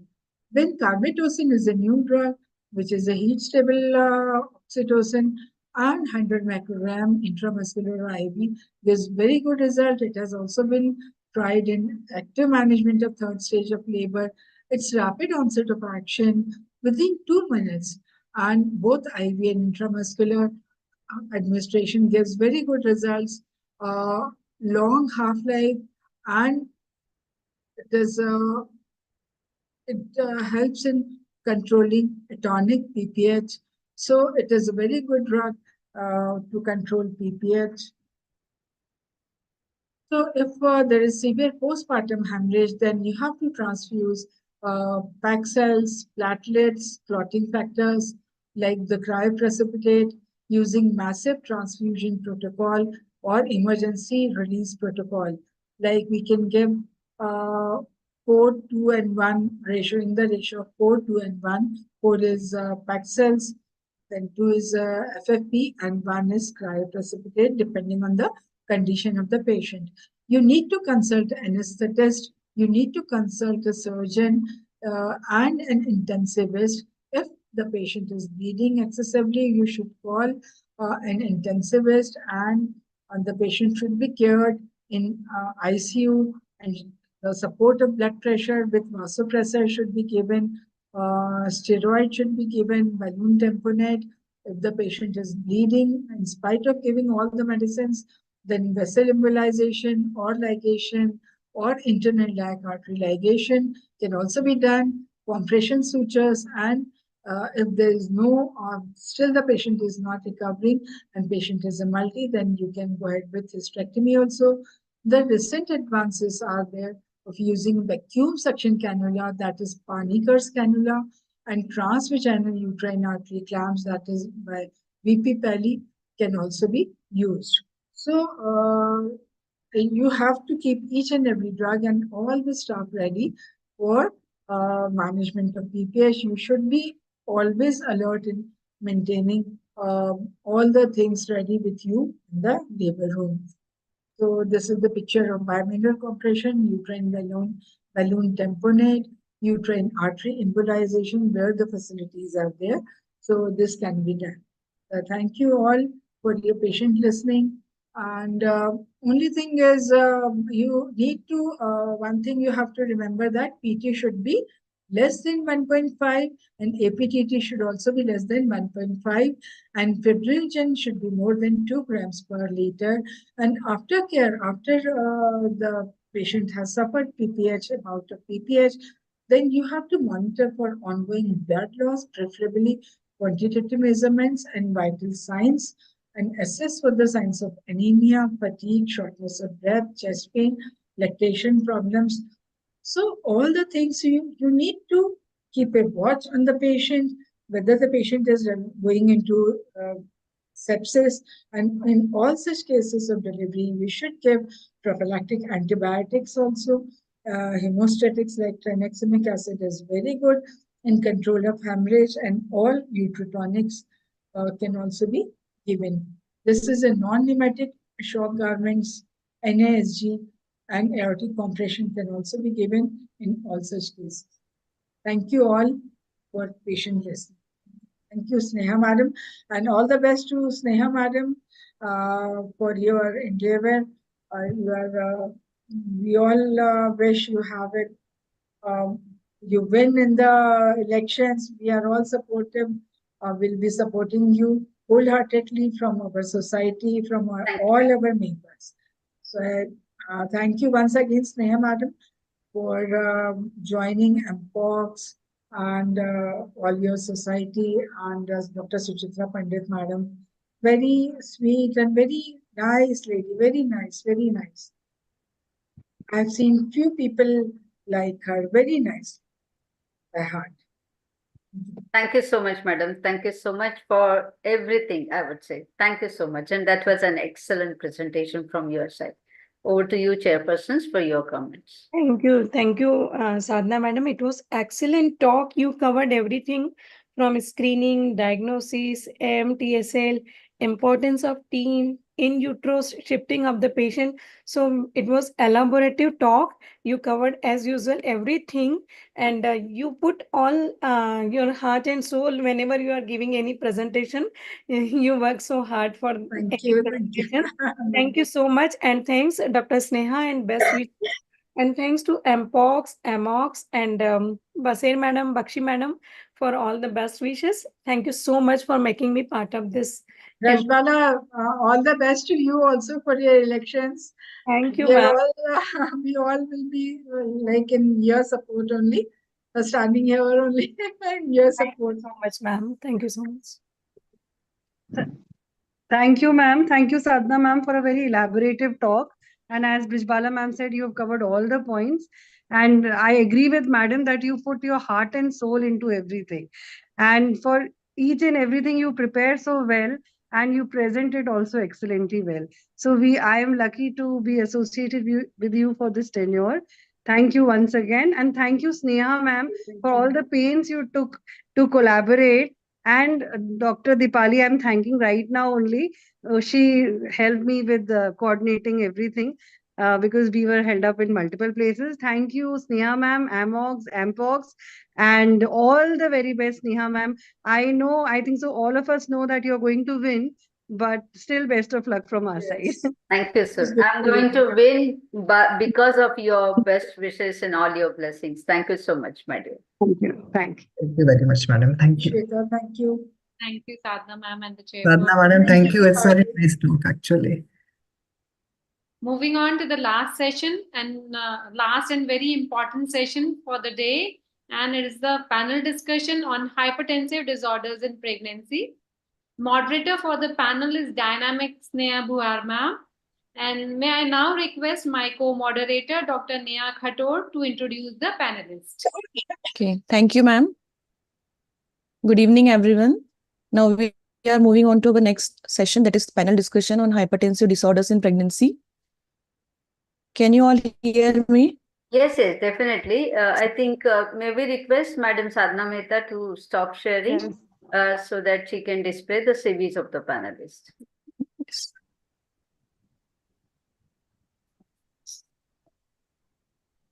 Neha, I've stopped sharing. Yes, yes, ma'am. Madam, no, I think we can see the screen, no, by Madam only. Madam, So, you need to click at the top of the screen. So now I will continue. I have in my phone. I will continue. I will introduce the panelist. Okay. So moderator for the session will be Dr. Sneha Bhuar ma'am. As introduction is already done, I will now introduce and invite panelists for the session. Dr. Sandhya Khare ma'am. She is MBBS MS Obgyn, Director at Khare Nursing Home and IVF Center, Devas, and she has various publications in IOGS News and with a special interest in high-risk pregnancy, menopause and preventive oncology. Next panelist, Dr. Hema Jaju ma'am. She has done her post-graduation in obstetric gynae from MGM Medical College, advanced training in laparoscopic surgery from Kochi Gynecological Endoscopic and Infertility Center, and also training in ultrasonography. She is practicing since 1998, worked for many community health projects and working as consultant at Medicare Hospital Research Center, Indore. And she is working with various NGOs and participated in various national and international conferences. Next panelist, Dr. Mugdha Kulkarni ma'am. She is MBBS MS from Grant Medical College, Mumbai, Director of Kulkarni Nursing Home, Devas, with special interest in ultrasound and endoscopic surgery. Next panelist, Dr. Vinita Agrawal ma'am, MBBS MS DNB, Professor and Head of Department, Allen City Medical College, Indore. Dr. Deepa Joshi ma'am, MBBS MS FICOG, Diploma in Urogynecology, Associate Professor, MGM Medical College, Indore, received prestigious Indumati Javeri Prize for Best Paper in AICOG 2006, and she has many publications in national and international journals and member in Hindi translator for IUGA. Next panelist, Dr. Archana Mohana, MBBS MS FMAS, Diploma in Cosmetic Gynecology, and she is consultant at Dr. Mohana Skin and Gynec Center, Indore, practicing since 13 years, and her field of interest is laparoscopy and cosmetic gynecology. She is also Mrs. India finalist 2021, and she is conducting seminars on adolescence and its issues in breast and cancer awareness, and she is also social media influencer to create awareness about the women health issues. Next panelist is Dr. Ankita Dadish Goyal. She is MBBS MS FMAS, consultant at Recovery Hospital, Shelby Hospital, Indore, with a special interest in high-risk obstetrics and endoscopy and ultrasonography. Next panelist is Dr. Anshu Vaser. She's MBBS MS gold medalist in DNB, junior consultant obstetrics and gynecology at Akash Hospital and Diagnostic Center Indore. And she has published papers in national, international journals and co-authored the book Ultrasound for Beginners, co-authored chapters in Foxy publications, and she has presented papers and posters at various national, international conferences, awarded second prize in paper presentation in Emojis 2020, and first prize on genetics at INHS Ashwini Equus. She is an active member of Foxy Young Talent Committee, and her areas of interest are ultrasound and endoscopy. So now I hand over to you, ma'am, to moderate the session.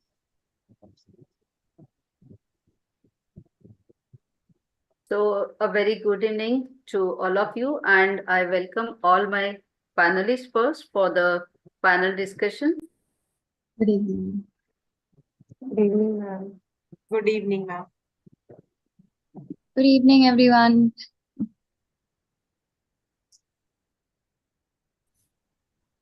Good evening, Sneha, everyone. ma'am, you can't. Yes, yes. Sorry, I think I was muted automatically, but then I welcome all of you once again. And without wasting much time, we go straight away to share the screen, and we go ahead with our panel discussion. I hope you can see my screen, and it is full screen, right? It is full screen. You can see it, right? Yes, Yeah. So a very good evening to all of you once again. So friends, I always quote this, what Professor Mohammed Fatala says, that, hypertensive disorders of pregnancy, all of you know that it is almost 26 million. There's, they are becoming pregnant every year, and almost 10% of these women, they'll end up into hypertensive disorders of pregnancy. In spite of having so many predictive factors, the maternal characteristic, and also the family and medical history, you are having the HDP justosis score, and you are having the predictive biophysical and biochemical markers. So in spite of having everything, even till today, we are losing our women to the complications by HDP because of HDP. So what Dr. Mohammed Fatala has expressed, that women are dying not because of the diseases we cannot treat, but because the societies have yet to make the decision that their lives are worth saving. Really, it's a matter of introspection for all of us, friends, because hypertension, hemorrhage, and sepsis, these are the three main killers of women, and anemia being the direct as well as indirect cause of the maternal mortality. In addition to this, it acts on every aspect of these three. So we are having the predictive factors. We are still having the preventive measures, that if at all you have a high HDP justosis score, or if you feel the woman is high risk, then you can to some extent prevent the severity and the complications of HDP, though you cannot prevent totally the hypertensive disorders, because the exact etiology is not known even today. Whether the placenta is a victim or it is the culprit, that also we are not sure. And that is why we really need to introspect and, try our best to discuss this. So all of you know that this is what the predisposition is. This is the pathogenesis of preeclampsia. There is the first and second wave of trophoblastic invasion, and failure of these results into all these complications. That is what we understand. And because of this failure of this, permanent dilated sinuses to develop, there is placental infusion, feto-maternal hypoperfusion, and because of this, you all have these complications. So with this basic understanding, we start with our panel discussion. Here, what I'm going to do is, I'm going to take you through one simple case. I'm not going to present to you many cases. So, Madam Sandhya Khare, Yes, a ma'am. warm welcome to you, and we start from you, madam. We have this 22-year-old young primary gravida belonging to a low socioeconomic status. She doesn't have any history of medical illness. There's no significant family history. She's antenatally booked, and she's coming to you regularly. She presents to you at 32 weeks of gestation, and you find that in your OPD, her blood pressure is 140/90. Madam, what do you do to this patient? Do you label her as hypertensive straightway? Or you Ma'am, took some am I other audible? measures. Am I Yes. audible, ma'am? Yes, definitely. And you can start. Yeah. Thank you, ma'am. Thank you so much. So this case, at a glance, it looks like as if it's a case of gestational hypertension. But before I label her as case of gestational hypertension, I would like to repeat her blood pressure reading once again after a gap of 4 hours, so that I can be sure. And if after 4 hours again the same reading is found, then also I'll check that BP has been taken properly. Patient has been given some 5 to 10 minutes after. Exactly, that is what I wanted to ask you, that all of a sudden, if you take anybody's blood pressure with anxiety, it will be going to be definitely high. little higher. So I would, I mean, what I expected from you, that maybe immediately within 10 to 15 minutes, with all those ideal conditions, you would like to take her blood pressure, right? So Dr. Sandhya, I would like to ask you, what are all those prerequisites, in what ideal condition you should measure the patient's blood pressure? Yeah, patient should be sitting comfortably. Her feet should be touching the ground, and she should be, absolutely comfortable. And then the cuff, which is tied, it should be tied on the right arm, and then its bladder size should be adequate, and then the arm should be resting at the level of heart, and that's how we should take the blood pressure. Yes. Mostly, Anything on her mental and physical condition you would like to comment at the same time, whether she has come to your hospital, whether she has passed urine, has her bladder empty, or she's restless because she wants to go for exactly, and ma'am. you You have are called her inside. Yes. Yeah, this is very valid question, ma'am. Actually, she should pass urine. She should be comfortable. That's what I said. So once she is entered in the hospital, the staff is supposed to tell her to go to the washroom, and then she comes back for the blood pressure checking after 5 minutes rest. Right. So now you have taken a blood pressure with all the ideal conditions, and after 15 minutes, it is 140/90. And then, of course, you said that you would like to repeat after 4 hours, right? Yeah. So And again, meanwhile, what will you do for her? Meanwhile, I'll ask from her history. Like you said, she's a primigravida and with a low socioeconomic status. So she becomes a very, very high risk as far as HDP gestosis score is concerned. Being a primigravida, she is a very high risk patient. So we have to be very careful whether she is going to develop preeclampsia or not. And we have to be very watchful about it. And in the history only, I'll ask her how many years she got married. Because if there is a short duration after marriage and there is short duration of cohabitation. So how short you meant to say? Less than 6 years. 6 months, madam.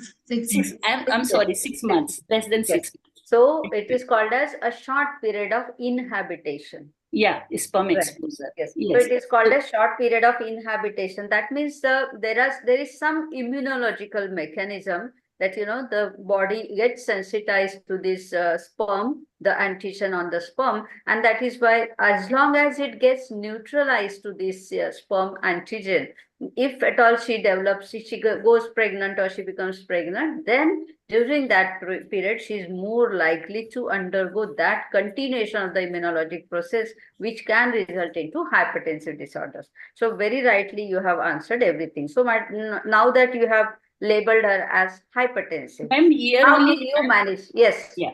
Here only, I'm sure it's a spontaneous conception. Yes, it is. That is why we have not mentioned all the details. We will come to it little later. So this is, of course, it's a 22-year-old young lady. Okay. Yeah. And her BMI is also not very high. Yeah. So we'll come to all the details. So that is what I said, that is maternal characteristics, where you give, whether it's a spontaneous or IVF or ART pregnancy, whether she's got high BMI and the age at the extremes, maybe less than 20 and more than 35. So all these, and also whether she has family history of, or whether she has previous history of hypertension, diabetes, hypothyroidism, and even certain vasculopathies, right? So that is about the maternal characteristics. What I would like to ask at this point. Yeah, here I would also ask her if she's getting any imminent features of eclampsia. Her BP is only 149. So my question is that only to you, that 140/90, so 32 weeks. So how would you like to manage this patient? Whether you want to take this pregnancy ahead, or you are likely to meet with some complications here? At least I will do her urine albumin by dipsticks immediately, so that I can understand she's preeclampsia or not. But otherwise, I also know that preeclampsia today, even without proteinuria, it is preeclampsia if there are target organ damage, right? Yes. So I will send her basic investigations, CBC, especially peripheral smear, and CBC. What would you like to see? What do you expect in CBC? In CBC, if there's any evidence of hemolysis, any anemia, or any platelet count being low, less than 1 lakh or whatever, but I don't think it would be. But clinically, Any comment on hematocrit? Yes, hematocrit will also be low. Hematocrit will be Hematocrit will also be high because there is a condition of hemoconcentration. Correct. Correct. What is the role of renal function test in this? Renal function test, especially I want to know her creatinine. If creatinine levels are more than 1.1, that is significant. That goes towards organ damage. And otherwise, urine is especially. So liver function test. Liver function what test. comment you want to make on liver function? Yeah, here liver function test, the SGOT, SGPT, if they're double And the upper limits. Yeah. And LDH. And LDH. So normally also during pregnancy, if it is usually 30, it goes to 35, 40, 45. So how do you know that these are definitely elevated and it is significant? If they are double the higher limits. Perfect. So you got it. So I would now again ask you that what is your diagnosis now? So far yes. Yeah. It is a case of essential hypertension, gestational hypertension. And I will send her home explaining her very carefully about the imminent signs. Okay. So we will come to the discussion later on. I will just say that, this patient, as she was also from an old school of thought like what we are discussing, okay? So she was sent home, okay? Now, after 5 days, you have discussed everything, okay? I have to go purposefully fast here because I want to show you that how this patient was managed, thinking that it's a mild hypertension, okay? This patient was sent home. And she was asked to be, I think I would ask everybody to mute except those who are. Okay? Can we mute? I'm getting some noise somewhere. Okay. So this patient was sent home and she was asked to come for follow-up after a week because it is 32 weeks and hypertension. So 5 days later, this patient come to hospital with severe headache, nausea, upper abdominal pain. Her BP was 170, 110. Her reflexes were brisk, epigastric tenderness. Now, what is your diagnosis? Now she is a case of definitely hypertensive crisis because she reports in a state of imminent eclampsia as well. So because there is severe headache and nausea, which suggests cerebral involvement. Yes, that you got it right. But then this patient who was registered with you, you could diagnose that she is having hypertension. In spite of this, she landed up into this problem. Why it happened so? Because pregnancy hypertension is a labile hypertension and it deteriorates very fast. That's why we have to keep a very hawk's eye on this patient and we have to explain her about the regular visits and everything. We have to make her sure that she has to be associated with us most of the time so that any deterioration can be prevented. No, that you have done. That the obstetrician had also done. In spite of that, she landed up into complication. What has gone wrong here? I will let you know now. Blood pressure is not considered as a severity parameter. In fact, the alarming symptoms and alarming signs and the impaired renal and liver functions, the list of investigation, what you said, if they are abnormal, then even with 140/90, this patient becomes a case of severe hypertension. Previously, there was mild, moderate, and severe hypertension. Now the concepts have totally changed. It's only severe and non-severe hypertension. So our patient who was having only 140/90, I did ask you a question that this is just for our discussion, that meanwhile those 4 hours you will observe her. Then and then only, though you don't hospitalize her at this point of time, the questions are like this, that whether you will hospitalize her, not at this point of time, but definitely when you send her, you observe her, look for the alarming symptoms, look for that is severe headaches, blurring of vision, flashes of light, upper abdominal pain, and even the gradually maybe reducing urine output. And when you when I have sent her for urine, deep yes. tendon reflexes brisk.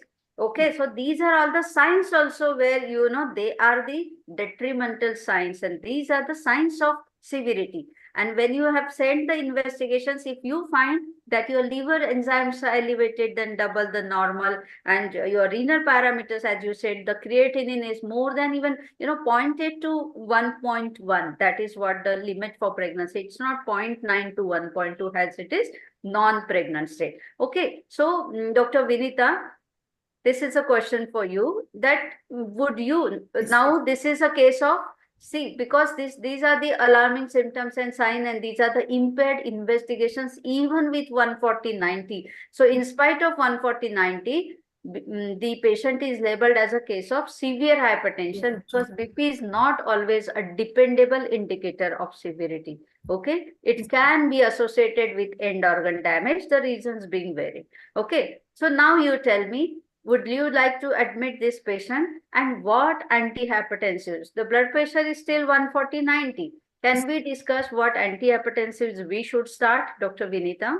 Yes, ma'am. With all this, her investigation show that she is a case of now severe preeclampsia. Yeah, but the blood pressure is 140/90. Doesn't matter, madam. Even if blood pressure is 140/90. My question to you is, you're right. My question to you is whether we should start her antihypertensives. Yes, ma'am. Yes, should very start. good. I'm very happy. Yes. What are the guidelines, just for our attendees information? Otherwise, the guideline is to that at 150, 100 BP up till which don't start antihypertensive unless until there are signs that there is end organ damage. No, my dear. Even the guidelines are getting, see, you're right that the NICE guidelines 2010, that was long back. It said that 150 systolic, 100 diastolic. You are correct. Yes. But the WHO, World Justosis guidelines, even the FOXY ICOG JCPR recommends use of antihypertensives even at 149. Yeah. Right? Yes. So we are happy that our parent organization has developed a guideline which considers the practical experience and evidence. Correct? Yes. So even with 140/90, we should start antihypertensives. Correct? So my question now still continues. Which antihypertensives? Ma'am, labetalol is the preferred drug. Oral, intravenous? Oral. In 140/90, we start. What all options you have for 140/90? Ma'am, labetalol is there, then nifedipine, methyl-dopa. Which form of nifedipine? Oral. 140/90. Oral. But which form? Oral is a route. Yeah, retard. We can give. Yes, that is what I wanted. That is I'm giving you the hints like that. But because oral, if you take the capsule, it's going to, it is a sudden fall in blood pressure. 140/90 already. Yeah. So you want a consistent gradual reduction in blood pressure. Correct. So you have tablet nifedipine retard, what is available as Nicardia retard. Yeah. Then you have the labetalol, as you said, and then we have, previously we used to have methyl-dopa. Alpha-methyl-dopa. Methyl-dopa, yes. How will you choose between the three? Suppose all three are available.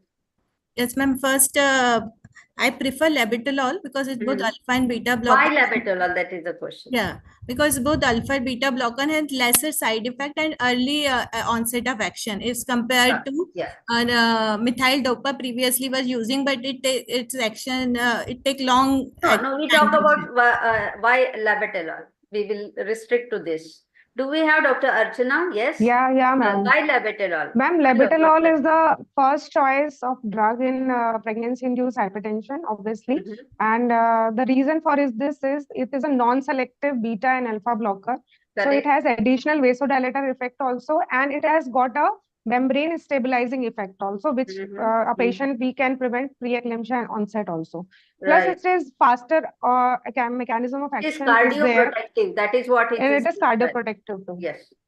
So that is the reason we are using labetalol. And the Hmm. other Two preferred more drug reasons can why you want to have. This is the mechanism of action. Yeah, teachers got a selective alpha-1 receptor blockade, which leads to vasodilation, decreases the peripheral resistance, and thereby it decreases the blood pressure. On the other side, it is non-selective beta receptor blockade. It protects the heart, so cardioprotective. But other reasons for this, any other reason, I would say.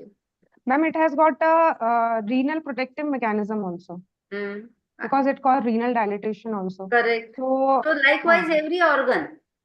Likewise, every organ. That is Every how organ. this, doesn't interfere with the fetoplacental circulation. Yes, yes. So that doesn't interfere with the growth of the fetus, right? So all this, Okay. it is free from all those side effects of alpha-methyldopa. It results in good and sustained control of blood pressure. There is no tachycardia. Blood pressure is stabilized, and there is no effect on the uteroplacental perfusion, right? If at all this patient on oral labetalol sometimes progresses to hypertensive crisis, like how she has landed up into, we do have injectable labetalol. We have injectable. Immediately switch over to labetalol, and Yes, the yes. effect will be synergistic. Very right? fast. Right. So now, Dr. Ankita, I would ask you, suppose now you will say alpha-methyldopa is not available, so it is out of question. Suppose it is available at some places, even today. How do you justify if you want to use alpha-methyldopa? Or maybe I would ask you, why not alpha-methyldopa? Ma'am, alpha-methyldopa is a central sympatholytic. It is a precursor which gets converted into noradrenergic.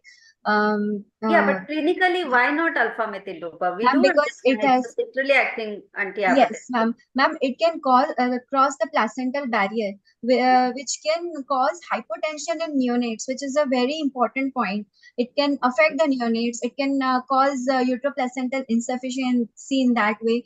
It can cause severe headaches. And I've also seen severe rebound hypertension in patients who take alpha-methyldopa.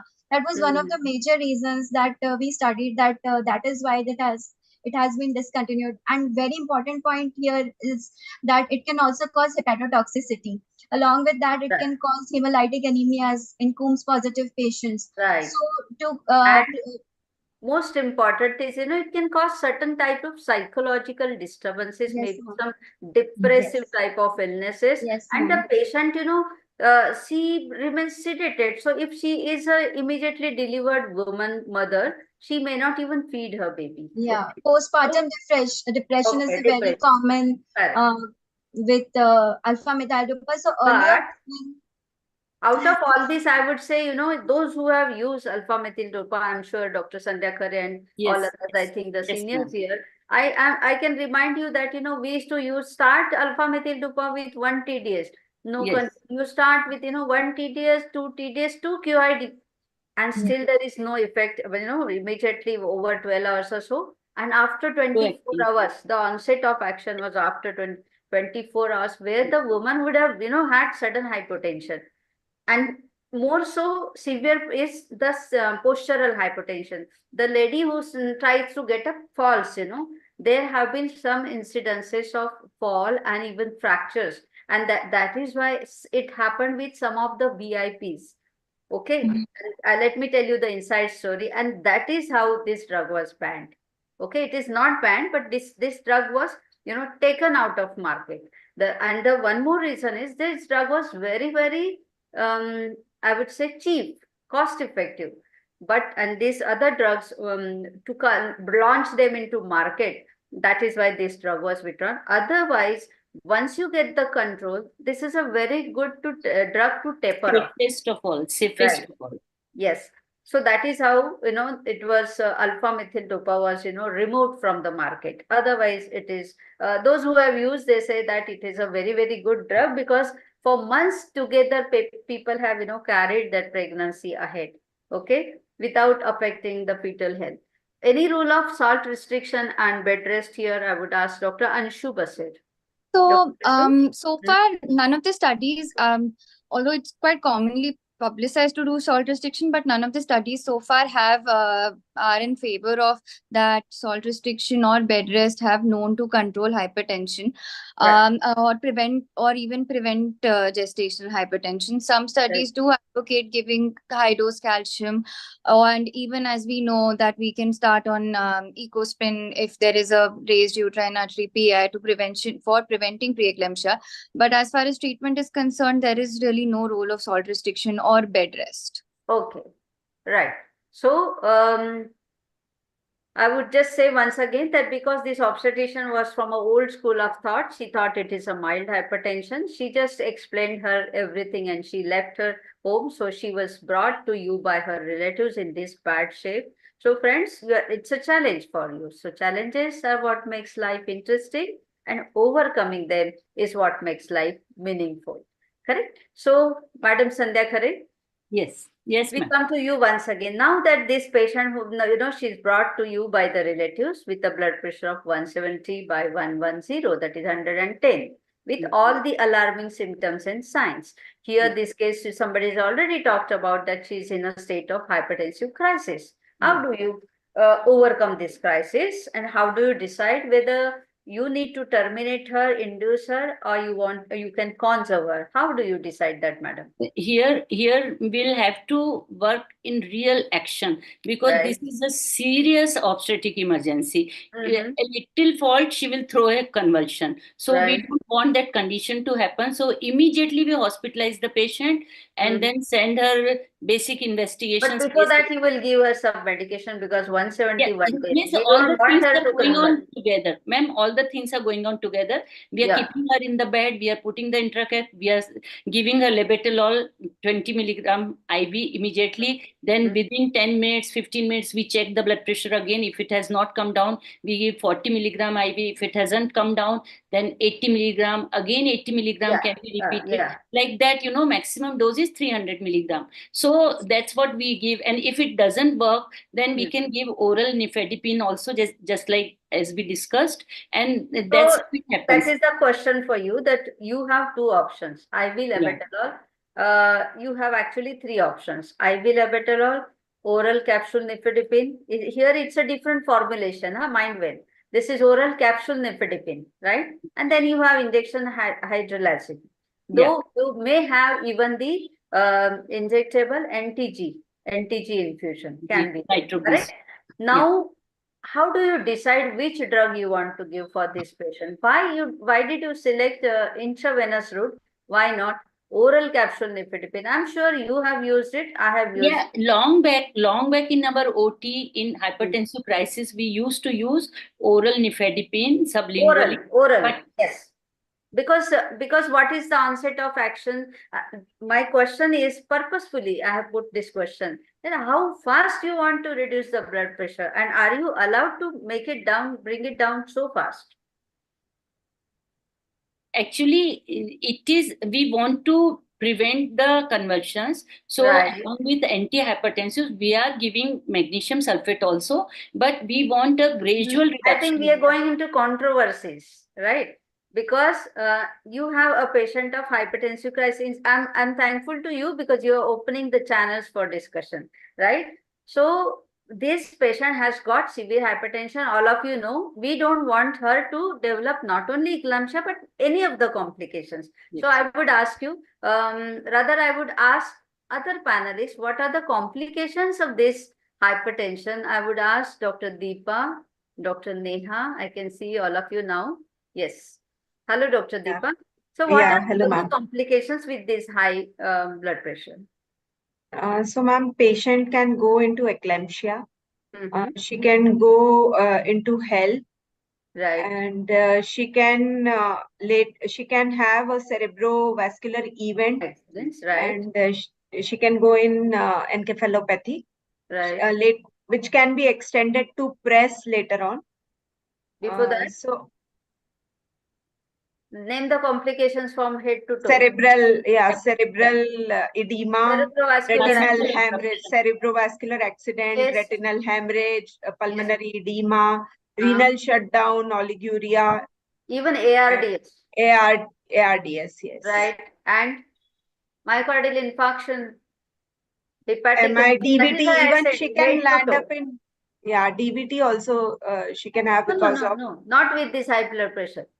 Not with this BP, but with preeclampsia, No, we are eclampsia talking because of about the with this hypertension, what complications she can land up. It's a very simple question, and we want to answer you that only because that is a basis why you want to bring down this blood pressure and to what extent and how fast. You know, Yes. see, We- we So should do 50. whatever things you have to do it you have to do it with logic, right? Scientific explanation. Why do you want to bring down this blood pressure? Because you don't want her to go into complications. Complications, So, yes. intracranial accident, cerebral So we are accident, talking about mother, but there are certain fetal No, we complications will also finish that with can mother occur. only first. We haven't completed the complications. We will go very systematically. You are going in the right direction, but don't not to divert anywhere. So I told you myocardial infarction. Then go down Yes. the abdomen. Then yes. So Hepatic rupture. liver hepatic rupture, splenic Okay. Go down. rupture. Acute Then- kidney failure, acute kidney injury, or Yeah, acute that renal I failure. already mentioned. Okay. Yeah, ARF we mentioned. Yes. So that everything, this is for mother. And then of course, naturally, abruptio placentae, that is also one more complication which can make the patient to go into DIC and then fetal distress because of Fetal that. distress, Okay. yeah. So now we complete the list of complications because this is the basis why you want to bring down the blood pressure immediately. Okay. Yeah. Now you tell me, how do you decide? You have to know whether this patient, see, once you give the magnesium sulfate to the patient, it is difficult to continue. It is not advisable to continue the pregnancy. So don't be in a hurry to give magnesium sulfate. Okay. Instead, you have to have a logic whether you want to bring down this blood pressure immediately and whether your patient is going through what is called as emergency or urgency. And how do you do that? I can ask the next panelist, I think. Yes, Dr. Neha, what is hypertensive emergency and urgency? Do we have Dr. Neha here? Madam, she was not in the panel. Ma'am, I am not in the panel. Doctor, Okay, I think okay. You are the coordinator.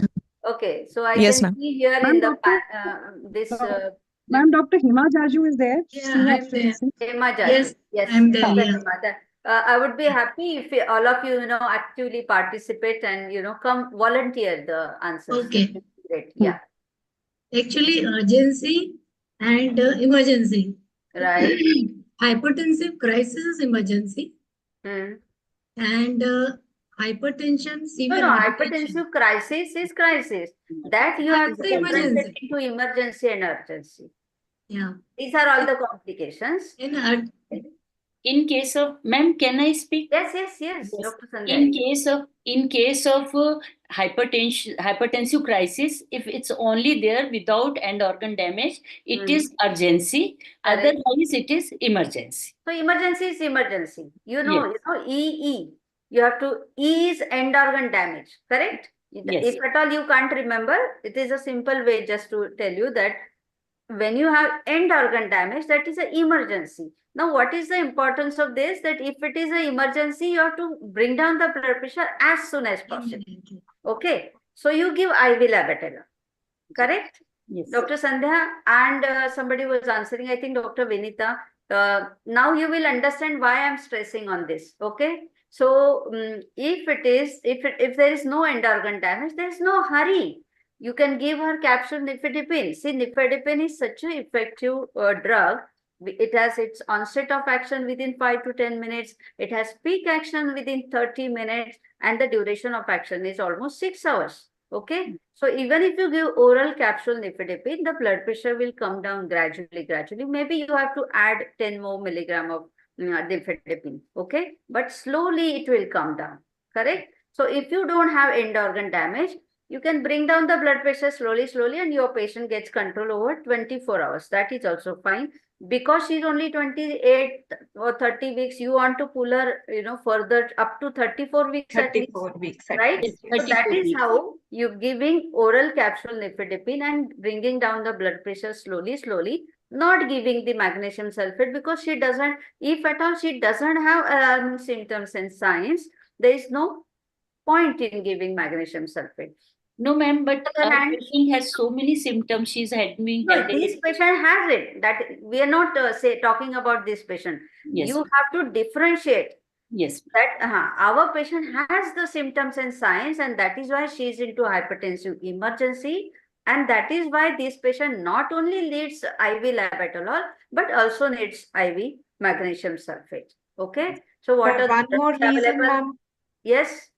Ma'am, one more reason why we should not suddenly, our target BP is 135/95. We don't want to suddenly bring her to It is 110/80. not 95, No, it is it's 85. 130/85. That is according Yeah. to International Society of Hypertension, right? Yeah, So, 135/85. yeah, so even with So that Indian the guidelines, perfusion of other organs is not hampered. If we suddenly make her hypotensive, that then renal perfusion and other perfusion will be Even that affected. is what placental is the logic perfusion. behind giving both the drugs. For Yes. both the drugs, we don't want, in any of this condition, we don't want the blood pressure to come down Yeah, sudden. suddenly. By meaning suddenly, you have to immediately within 15 to minutes to half an hour, you want the blood pressure to come down at least to less than 100. Okay, that is what I mean by suddenly or maybe immediately, right? So end organ damage, the patient will throw a conversion, or maybe she will have some pulmonary edema or hepatic rupture. That is why you want to give her IV labetalol. But if at all she doesn't have end organ damage, maybe you will prefer a little milder drug, even a oral capsule nifedipine. But in both these conditions, your aim is to bring down the blood pressure gradually, first to 160/100, then to 150/100, then 150/96, at the most 140/90, and as somebody said, 130/85, up to 130/85 is allowed. But rather than low blood pressure, we should always take a higher target. Right? So that is why 140/90 is ideal, theoretically as well as practically. Okay, clear? No more confusion. So even if you get a patient of 170/120, don't jump on giving magnesium sulfate. Evaluate, she has alarming symptoms and signs. Yes, you find her reflexes third, then you give her magnesium sulfate along with the antihypertensive. But if suppose she absolutely has no symptoms, only you find that the BP is high, and she's only 30 weeks, we want to go ahead with this pregnancy. You find the investigations are normal, within normal remission, not much of impairment, there is no end organ damage, then definitely you can just give antihypertensive, bring down the blood pressure, try to maintain this, and you monitor the mother, monitor the fetus. Now we come to the point. These are the antihypertensives which we should use during the hypertensive crisis, that is the severe hypertension. Okay, we have already talked about this. So see what the logic or what the science is, that the blood pressure has to be brought down very, very, carefully. And the aim should be, the mean arterial pressure. We have to, the aim of the therapy should be to reduce the mean arterial pressure by not more than 25%, 15 to 25%. How I said practically 160/100 and that way. Okay, so small reduction in blood pressure in first 1 hour will also be good enough to prevent all these convulsions, correct? Only we should not keep the patient at 110 diastolic and above for some more time. Otherwise, she will end up into, so 110 is a cutoff. Diastolic 110 is a cutoff, which you should be, really worried about. So these are all the drugs. We have talked about this.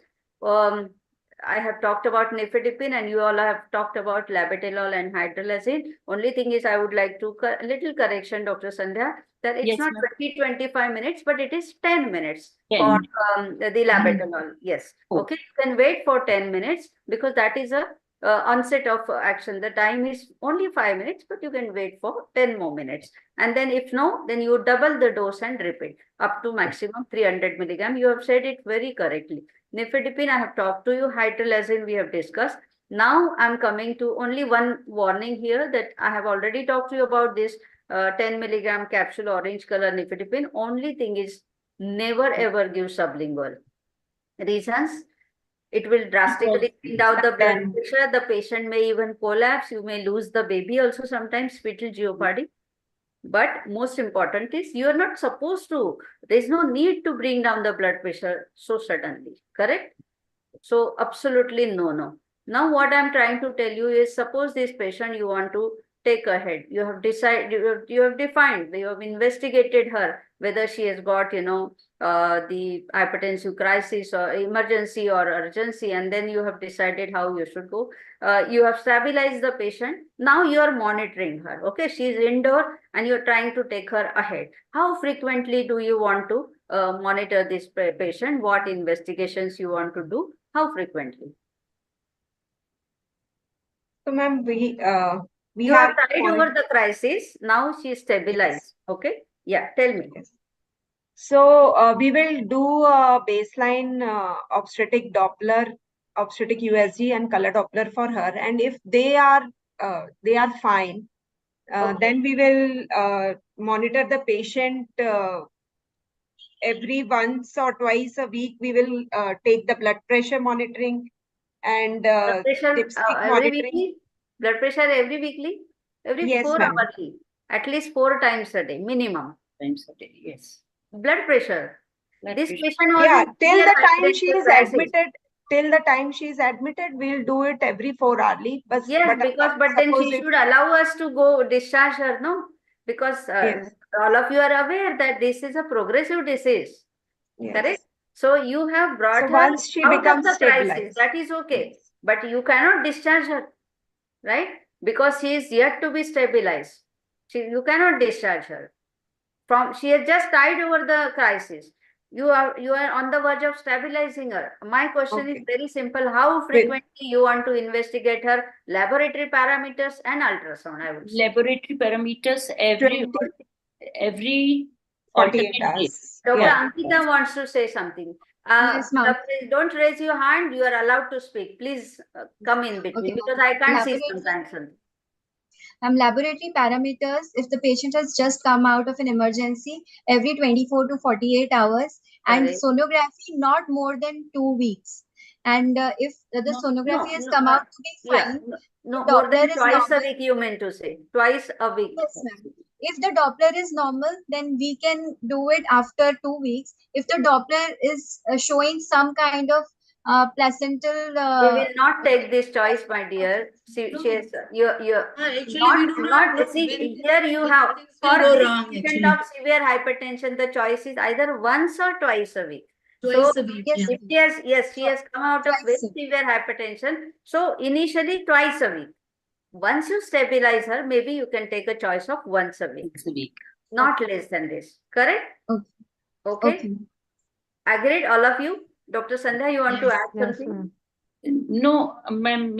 Plus, every day we must ask the imminent signs from her. Every time, morning, In evening, our rounds, wherever every you- time in the morning, we have to ask her so that ultimately she will remember 5 things. If I develop, I'll have to tell these people. Yes, we have to actually make her say that whether these are the things you have to tell me, not only when I ask you, but whenever you feel immediately to whosoever you are, close to. So immediately you have to tell other alarming symptoms and signs, even the urine output, she has to be very, very watchful. We have to maintain her IO intake and output chart, correct? Yes. So now you are and daily dipstick also we have to do, ma'am, for urinary. Yes, that is No, what no, I no. said. Urine output will not means urine Dipstick, dipstick will not decide the management. Yes, but It's at a least you have to know that it's But we'll landing know of the food. end organ damage. We'll know whether the end organ damage is progressing or Yes, not. like how you do the blood pressure measurement every 4 hourly, at least daily you do urine dipstick. Daily, It is acceptable. And then at least twice a week, that is every third day, you send her all the laboratory parameters, including CBC, urea creatinine, and your enzymes minimum. Okay, right? Now that you are managing your patients very well, but what are the clinical findings that will, warrant termination of this pregnancy? You want to reach 34 weeks, but suddenly at 33 weeks, you find that she developed these things. So what are they? Placental abruption is the first one of the first things. Yes, Madam, can I speak? Yes, please. Yeah. Can we know your name, madam? I'm Dr. Mugdha Kulkarni from Kulkarni. Devas. You were here with the name, but I will rename you. Yes. Yeah, actually, Please go that ahead. name I could not change that name on the. Please go ahead. The I will do it for you. complications that will that for which we will need to terminate the pregnancy immediately: eclampsia, abruptio placentae, HELP syndrome, acute renal failure, poor Doppler findings which can cause immediate intrauterine fetal demise. So depending on the maternal So and what fetal, are those Doppler findings? a Doppler findings would be absent end diastolic flow or reversal of end diastolic flow, depending on whether the pregnancy is less than 32 weeks or between 32 to 34 weeks. Before 32 weeks, we will have to go for ductus venosus. Till the time the ductus venosus does not deteriorate, we can wait. But between 32 to 34 weeks, it is the cerebroplacental ratio which will be more important. And more than? this is more, it should be more than 1. Right. The cerebroplacental ratio, safe cerebroplacental ratio should be more than 1. Right. So depending on the weeks of gestation, this Doppler findings and the cerebroplacental ratio and ductus venosus are for the fetal part. But Right. whenever there is a maternal complication, we don't have to think, we have to deliver the patient. Eclampsia, abruptio, HELP, and acute renal failure. Acute renal And then, failure. of course, all other what we have said, pulmonary edema and everything. Okay. But these are the ones, even when you are stabilizing the patient, these are the complications that can happen. Because you are controlling the blood pressure, but whatever effect is there on the organs is already there. Okay. And we have to think of giving steroids because sometime or sooner or later we need to deliver the patient. So giving a steroid cover will definitely. What steroid? How much? At present, dexamethasone is supposed to be the steroid of choice. That is 6 milligram. 6 milligram 12 hourly, 4 doses over 2 days. Okay. And the second drug that was used was betamethasone, 12 milligram, 2 doses, 24 hours apart. Yes. But then what do you recommend? What does Government of India recommend? Dexamethasone, because betamethasone is known 12 to cause hourly, 4 adrenal. doses. That is the most acceptable, because the salt which is acetate, which is used in the Western world, is not available. Not available in India. So it is what we are using is not helpful. Okay. Yeah. Yeah. So Dr. Vinita, I would ask you, what is the role of prophylactic menstrual fear? Excuse me, ma'am, 1 minute. Can I ask a question? Yes, definitely. It's not very clear to me. Why should we prefer dexamethasone once again over Actually for lung maturity, the steroids which are used in the Western countries, that is betamethasone. Yes. But the salt which is available there, which is used, which is studied, is acetate, which is not available in India. Oh. What we are using is propionate, which is not supposed to be effective. Oh. Even I was using for last 5 years, I think maybe around 10 years or so, but last two years I have changed to dexamethasone. Okay.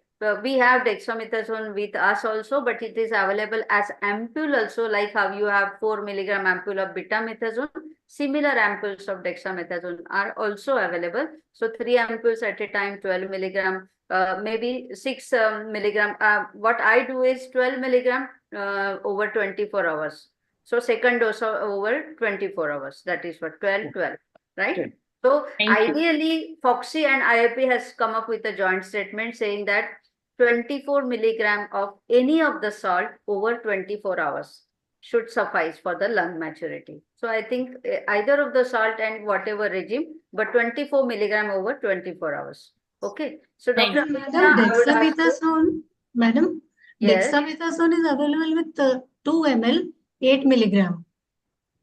It's not 4 available. 4 milligram per ml it is available as. Means 2, the ampule is of 2 ml, right? 2 ml. So that is 8 milligram. 8 milligram, yes. Yeah, okay. But then it is, why I told you that practically, because government is recommending 6 milligram. So we don't have that 6 milligram, right? So you have to give 12 milligram at one time and 12 milligram at the other time. Okay. That is what. No issue, it's very cheap also, yeah. Yeah. Okay. So, Dr. Vinita, yes, we are coming to you. Role of prophylactic Maxwell for this case. She's already having alarming symptoms and signs. Okay. Yeah, she is having alarming signs and symptoms, and when we decided to terminate the pregnancy, then if we can give prophylactic Maxwell if she is having severe headache. We have decided, Miss, we have discussed how we have to decide. Yes, ma'am. We will not decide on our own. We will decide from the laboratory parameters. Yeah. Then only we will give Maxwell. And yes, so she has all these alarming symptoms and signs, and even her laboratory parameters are impaired. So we have decided to give for magnesium. So it will be prophylactic because she Yes. converts it. Yeah. So I would like to ask you, how frequently and how much dose of magnesium sulfate? Which regime do you prefer, madam? Ma'am, for prophylactic Maxel, we give only loading dose, and in charge regime, we give only IM dose. And Right. That is why I put this question. Let me ask you, this word prophylactic has nothing to do with the dosage. Okay. This is prophylactic to avoid the conversion. But whether it is prophylactic, whether it is therapeutic, the dose of magnesium sulfate and the regime, everything has to be same. Okay. We have to make it very, very clear. It is only prophylactic. It is called as prophylactic because we are giving before the patient conversion. Conversions. Okay. So we are not giving this as a therapeutic for eclampsia. We are giving it as a prophylactic to prevent eclampsia. Correct? But the dose and the schedule entire for 24 hours is same. Agreed? All of you agree to me? Or any controversy here?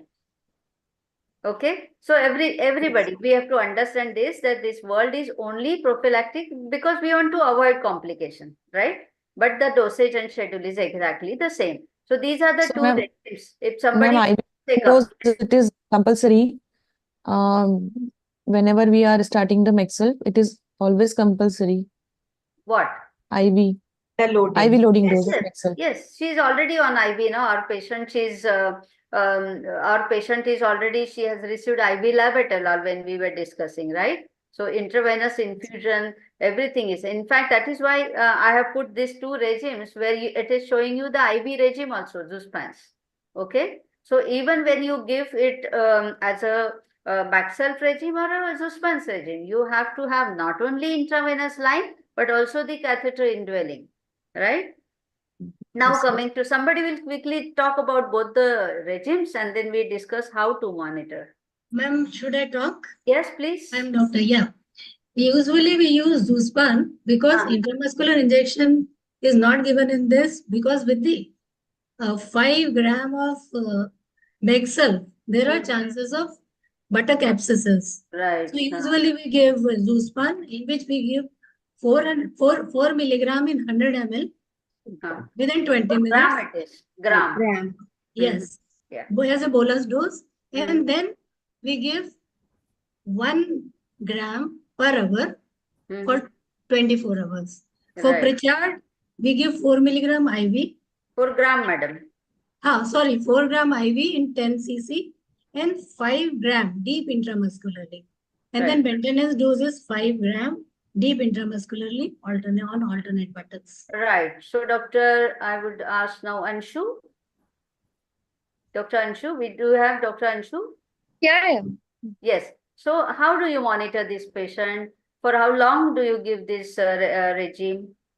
So ideally, if we've started Maxel, then we need to deliver this patient. What is recommended is that we give the dose of magnesium sulfate for 24 hours since the last dose or since delivery, whichever is later. The other thing, what is that? For 24 hours since That is for The last conversion. maturity. No, 24 hours for since the last what? Conversions. It is conversion. Conversions. That is why I want to correct it. It is the last conversion or delivery, whichever is later. Okay. So the last event, whether it is delivery or the conversion, sometimes the patient converges after delivery. So you have to continue the regime 24 hours after the last conversion, even when she has delivered, right? So in with Maxel, we monitor the respiratory rate, the urine output, the deep tendon reflexes. So first sign would be the loss of deep tendon reflexes, then followed by respiratory rate.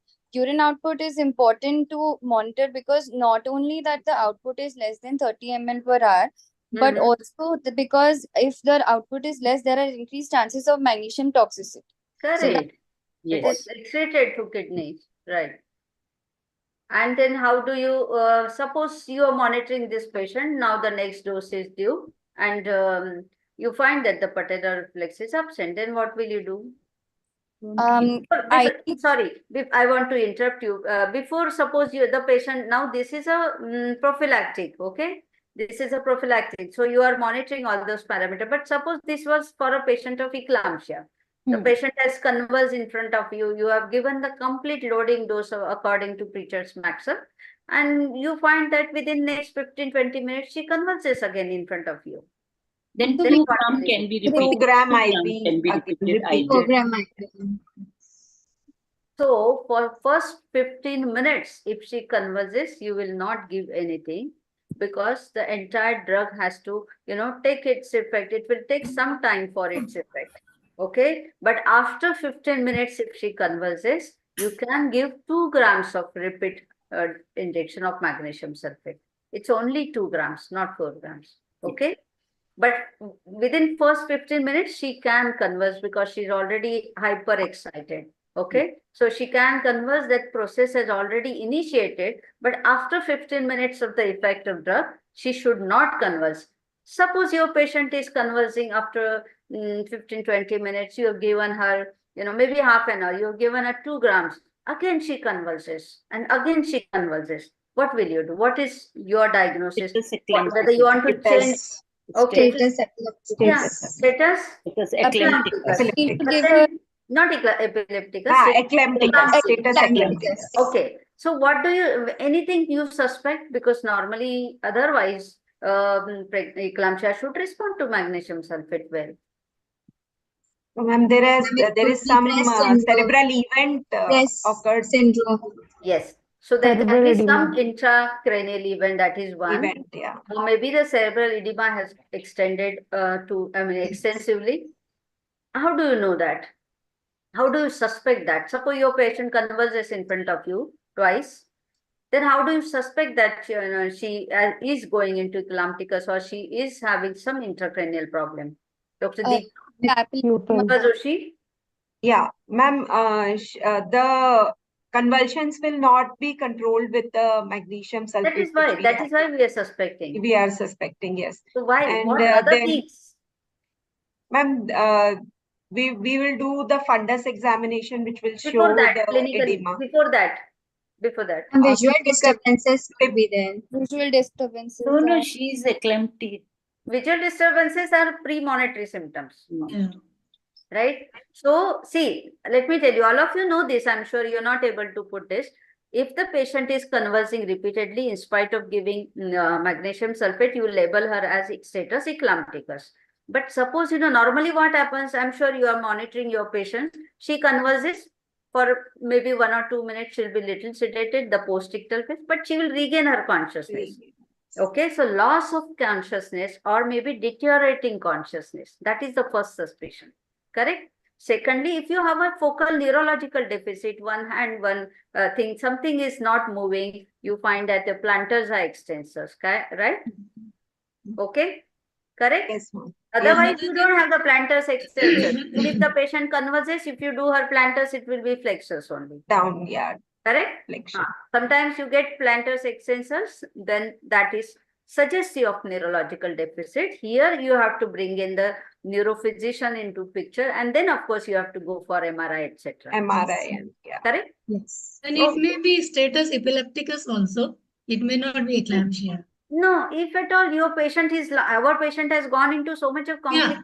No, this is not our patient. Yeah. Without history of hypertension, without hypertensive disorders of pregnancy, suppose you have a patient who is convulsing repeatedly, but they should give the history of epilepsy preferably. That yes, she is suffering. But the dictum says that any unless proved otherwise, is eclampsia unless proved otherwise. Okay, so we follow that. Okay, so if now our patient is more than 32 weeks, we want to take her to 34 weeks and stabilize.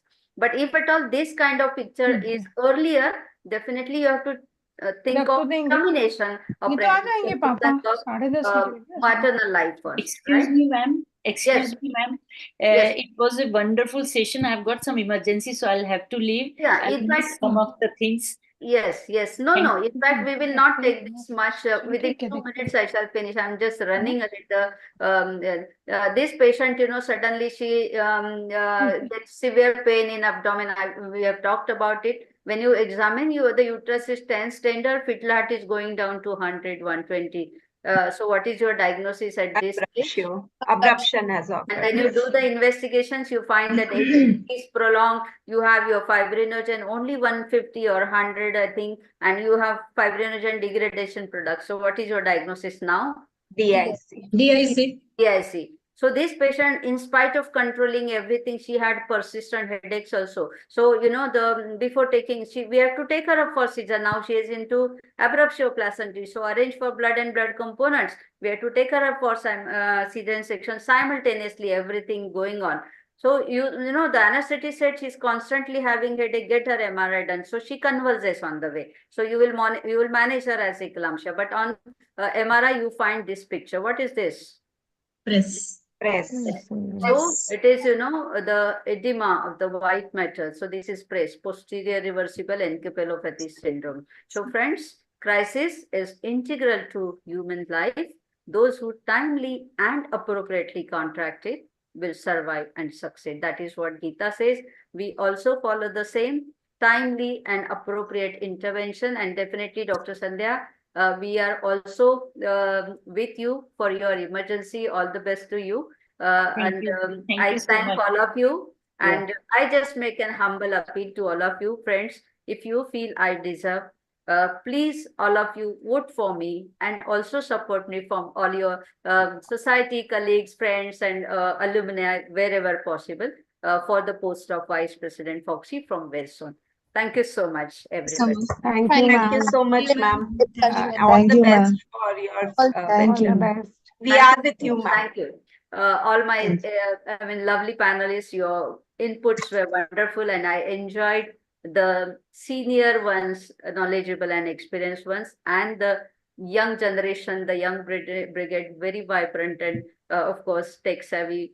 I would urge all of you and thank all of you for being the part of this. Thank you so much. I can see Dr. Braj here, and do we have Dr. Sadhna Mehta and Dr. Shweta here, or? Yes, ma'am. Yes. I'm here, ma'am. Yes. Dr. Thank you. Dipali will give the vote of Yes. thanks, ma'am. Yes, Dr. Dipali, over to you for your formal vote of thanks. As we conclude this enlightening session, I extend our heartfelt gratitude to all who made this event a success. Firstly, I would like to thank Dr. Sneha ma'am for this wonderful webinar series. Amogs office bearers, President Dr. Kiran Purti sir, Secretary General Dr. Bipin Pandit sir, immediate past President Dr. Rajendra Singh Pardesi sir for their gracious presence. I would also like to thank distinguished chief guest Dr. Suchitra Pandit ma'am, Dr. Kavita Singh ma'am for gracing us with their presence and inspiring words. Sincere appreciation goes to our esteemed guest of honor, Dr. Asha Bakshi ma'am, Dr. Kavita Bapat ma'am, and Dr. Archana Baser ma'am for their support and valuable contributions. We are grateful to our speakers, Dr. Lakshmi Sri Khande ma'am and Sadhna Mehta ma'am for their insightful presentations, and to our chairpersons, Dr. Sumitra Yadav ma'am, Dr. Anupma Dave ma'am, Dr. Poonam Mathur ma'am, Dr. Jyoti Banglwala ma'am, Dr. Brajbala Tiwari ma'am, and Dr. Shweta Kolja for their guidance and moderation. A special thanks to Sneha Bhuar ma'am for leading the panel discussion on the management of HDP, and to all the panelists, Dr. Sandhya Khare ma'am, Dr. Mugdha Kulkarni ma'am, Hema Jaju ma'am, Dr. Vinita Agrawal, Dr. Deepa Joshi, Dr. Archana Mohana, Dr. Ankita Dadich, and Dr. Anshu Baser for sharing their expertise and experiences. Thank you, Neha, for being a wonderful co-host. Gratitude to Dr. Sneha ma'am, Dr. Sadhna ma'am, and Dr. Shweta for giving me a chance on a national platform. Special thanks to Sheel, especially Sahiti Priya, for providing this platform. We thank all the participants for their engagement and interest, and we look forward for your continued support in our future endeavors. And all the very, very best to Sneha ma'am, and best wishes from Indore Society ma'am. Thank you. Thank you, Dr. Dipali and Dr. Neha, especially for all your hard work and coordination. Thanks. Thank dear you. Thank you. Shweta Best and wishes, Madam dear Sadhna. Sneha. Yes, It was excellent webinar. Thank you so much for making me part of it. Thank you, dear. Thank you so much. Thank you, Sneha ma'am, for collaborating, and all Thank the you. best from all of us. Thank you so much. Thank you, dear all. Sure. Bye-bye. Thank you. Good night. Dr. Poonam Mathur, Okay, yes, okay. madam. Thank you so much. Thank you. Looking forward for all your support. Thank you so much. Thank you. Bye-bye. Good night. Good night. Bye. Good night. Good night. Good night.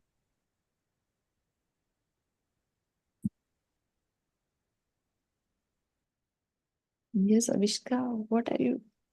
Say hello to everyone.